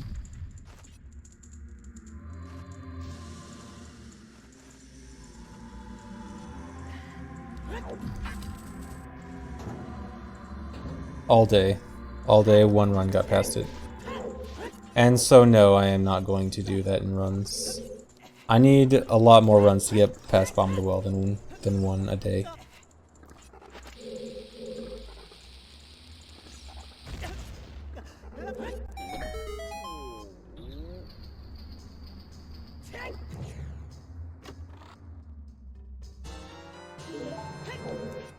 How many tries did it take to get the key stubber? It actually didn't take too many tries. Like, the key stubber, it probably took me less than, I don't know, 10 tries or something. Like, the thing about that key stubber is, it's not extremely difficult. It's just that it's random. And it's just unpredictable because of, well, it's not unpredictable. Like, there's only a small handful of possibilities that could happen. It's just that if it's random whether or not the good possibility happens, then it's just unrealistic to do in a run consistently. Because if the keys just doesn't behave, then, well, you're screwed. You gotta leave the room and re-enter, and then you lost all your possible time save.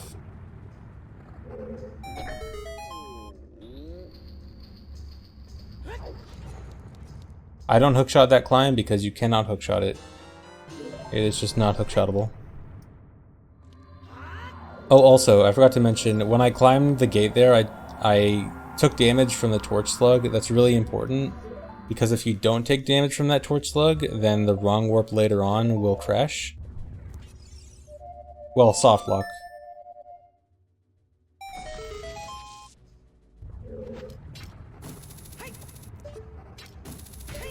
It's a very complicated thing about how when you do a wrong warp, the game saves, or the game looks at certain data based on your last cutscene watched, and the place where the game stores the last cutscene watched can be overwritten by other data, and the general data that gets overwritten there from the segment where you play Bolero up to the wrong warp, if you don't get hit by that torch slug, will typically result in data that will cause a soft lock.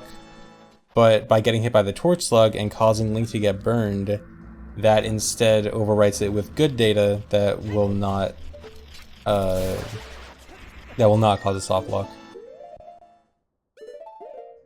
It's more that specifically you need to get burned before using Furora's Wind, and that torch slug is just the easiest way to get burned. But as long as you can just get burned before using Furora's Wind, or I think it has to be after a certain point also. I forgot when it has to be after. There's a certain point between where it needs to be before you use Furora's Wind, but after some other earlier point. During that time frame, you have to get burned, and that torch slug is just the best way. Like these torch slugs, it would be too late. The damage would already be done.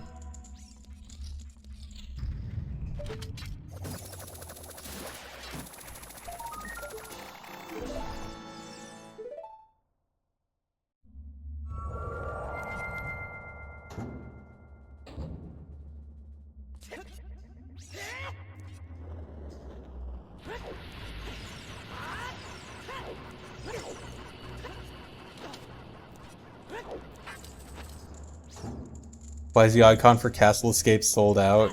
Because I don't know what other icon to put for it, and it's like sold out because like you're out of the castle.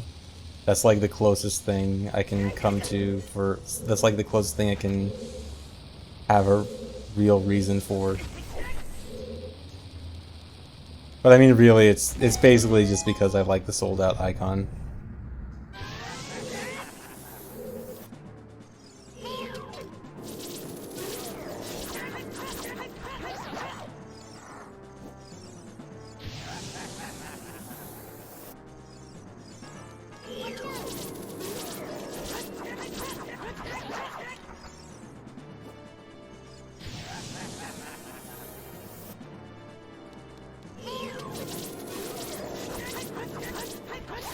The 4 seconds lost on Big Orange Sword is because the time save on that split is based on the time of day from the previous split.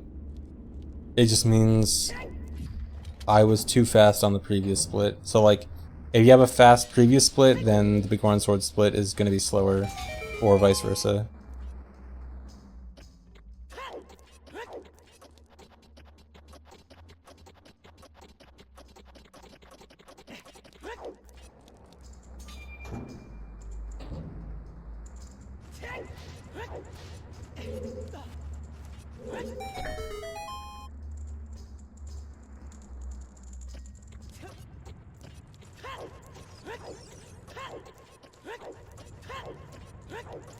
These risky rolls. I'm not sure if those rolls were human-like. I don't know if humans would risk those rolls in a run.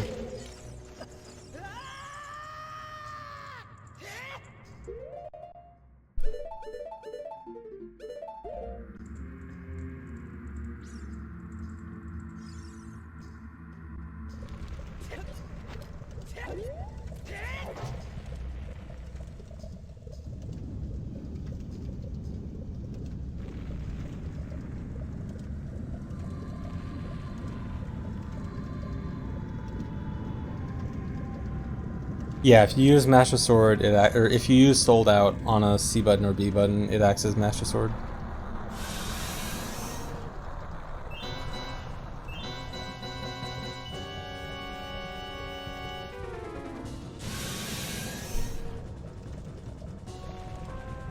So I can get a cool one-cycle Volvagia here. The Volvagia has 2 hitboxes, one for the air Volvagia, one from the pole Volvagia. And the air Volvagia hitbox is under the last hole it flew into. So I just use nuts and shoes to blow up that hole. Do a bunch of damage, one cycle. Nice and quick.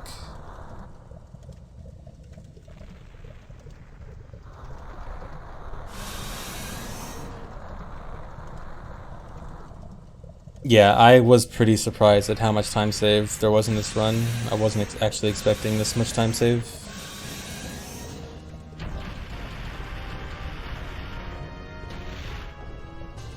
I finished this on Saturday night.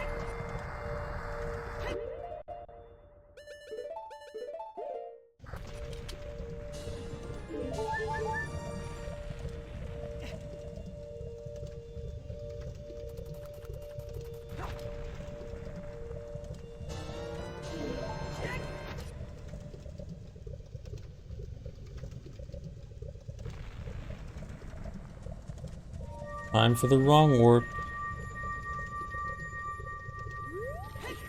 So for this wrong warp, I decided I would not buffer the Z press here. Because it's a 2-frame window, it's really not that hard to not buffer. I did buffer this though, I think you definitely want to buffer this.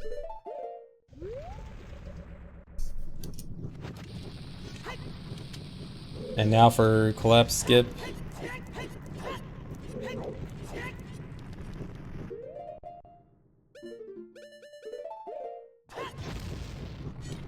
So this collapse skip is actually going to be a little bit faster than usual.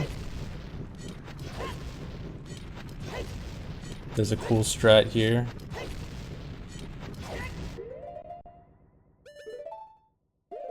Nice hesitation on the unpause. That was probably save state lag. So you can actually do a short hover here, and then turn to angle a side hop and go straight to the loading zone. So the thing that's kind of risky about doing that strat in a run is that I think it's a 2-frame window for each of the hovers, which isn't too bad, but it's like if you happen to miss it, then if you void out, you go back to Fire Temple. You don't even reload that room, you go back to Fire Temple, so you really cannot afford to fail it. So it's like, it's not that bad, but at the same time, it's like if you fail it, then oh my god.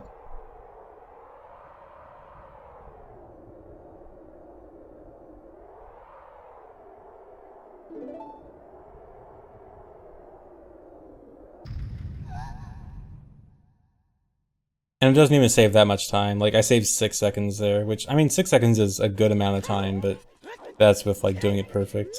Well, I mean, I guess there was a hesitation on the unpause.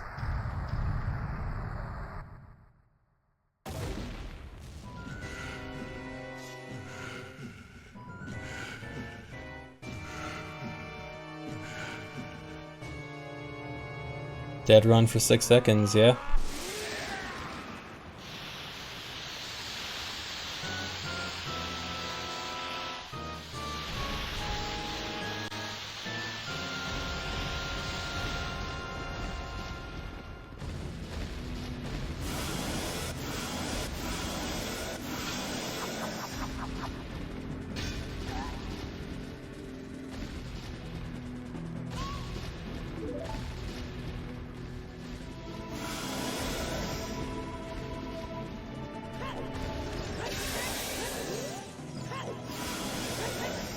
I wish there was some kind of like super cool risky strat I could do with Ganon, but the whole Ganon fight's just pretty standard.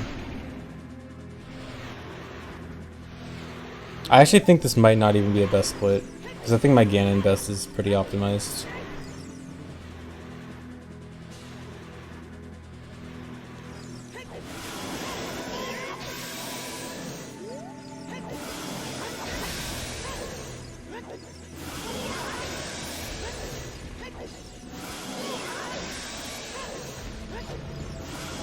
Grizzy.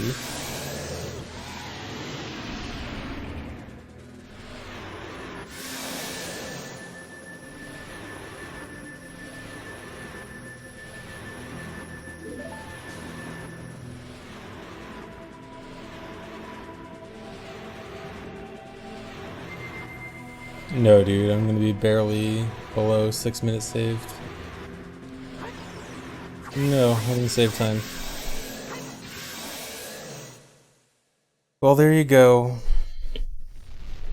So, if a human played perfectly and did all the best strats that could realistically be done by a human, you can get a 339.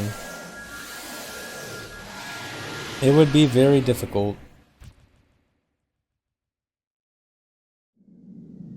Oh yeah, minus the 5 seconds because of that failed splice. Okay, so really this is like 339.14 or something.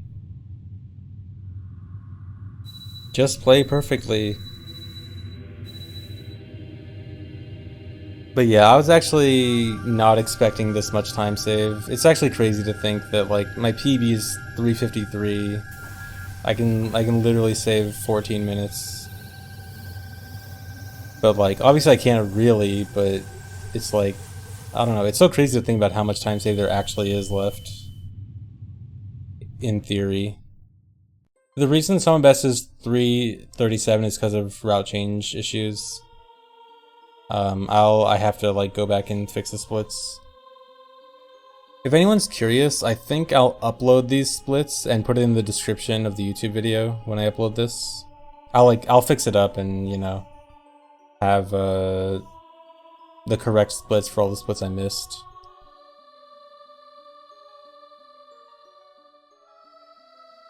Does this make me sad because I'm not fast anymore? Yes and no. It's like, obviously, I shouldn't, you know, be anywhere near expecting to play like this. But it's like, I thought my Summon Best was good, and I just beat it by 6 minutes. So it's like, dude, I can be so much faster, but it's so hard. I don't know.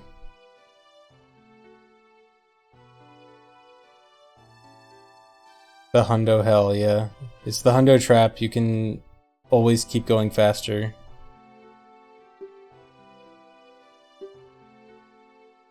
Just gotta play perfectly for 4 hours. That's all you gotta do. But yeah, I mean, I don't think this is really gonna change my goal. But I don't know, it's like there's some things I want to look into a second time. I want to look into if I can get closer to some of these splits. Because there's a handful of splits where like I didn't really do any different strats and I still saved a lot of time, so there's a few things I might want to look into and just see if I can get better at. I'm definitely not incorporating One Trip Bomb the Well. There are some other things that I want to at least look into incorporating, but nothing for sure yet.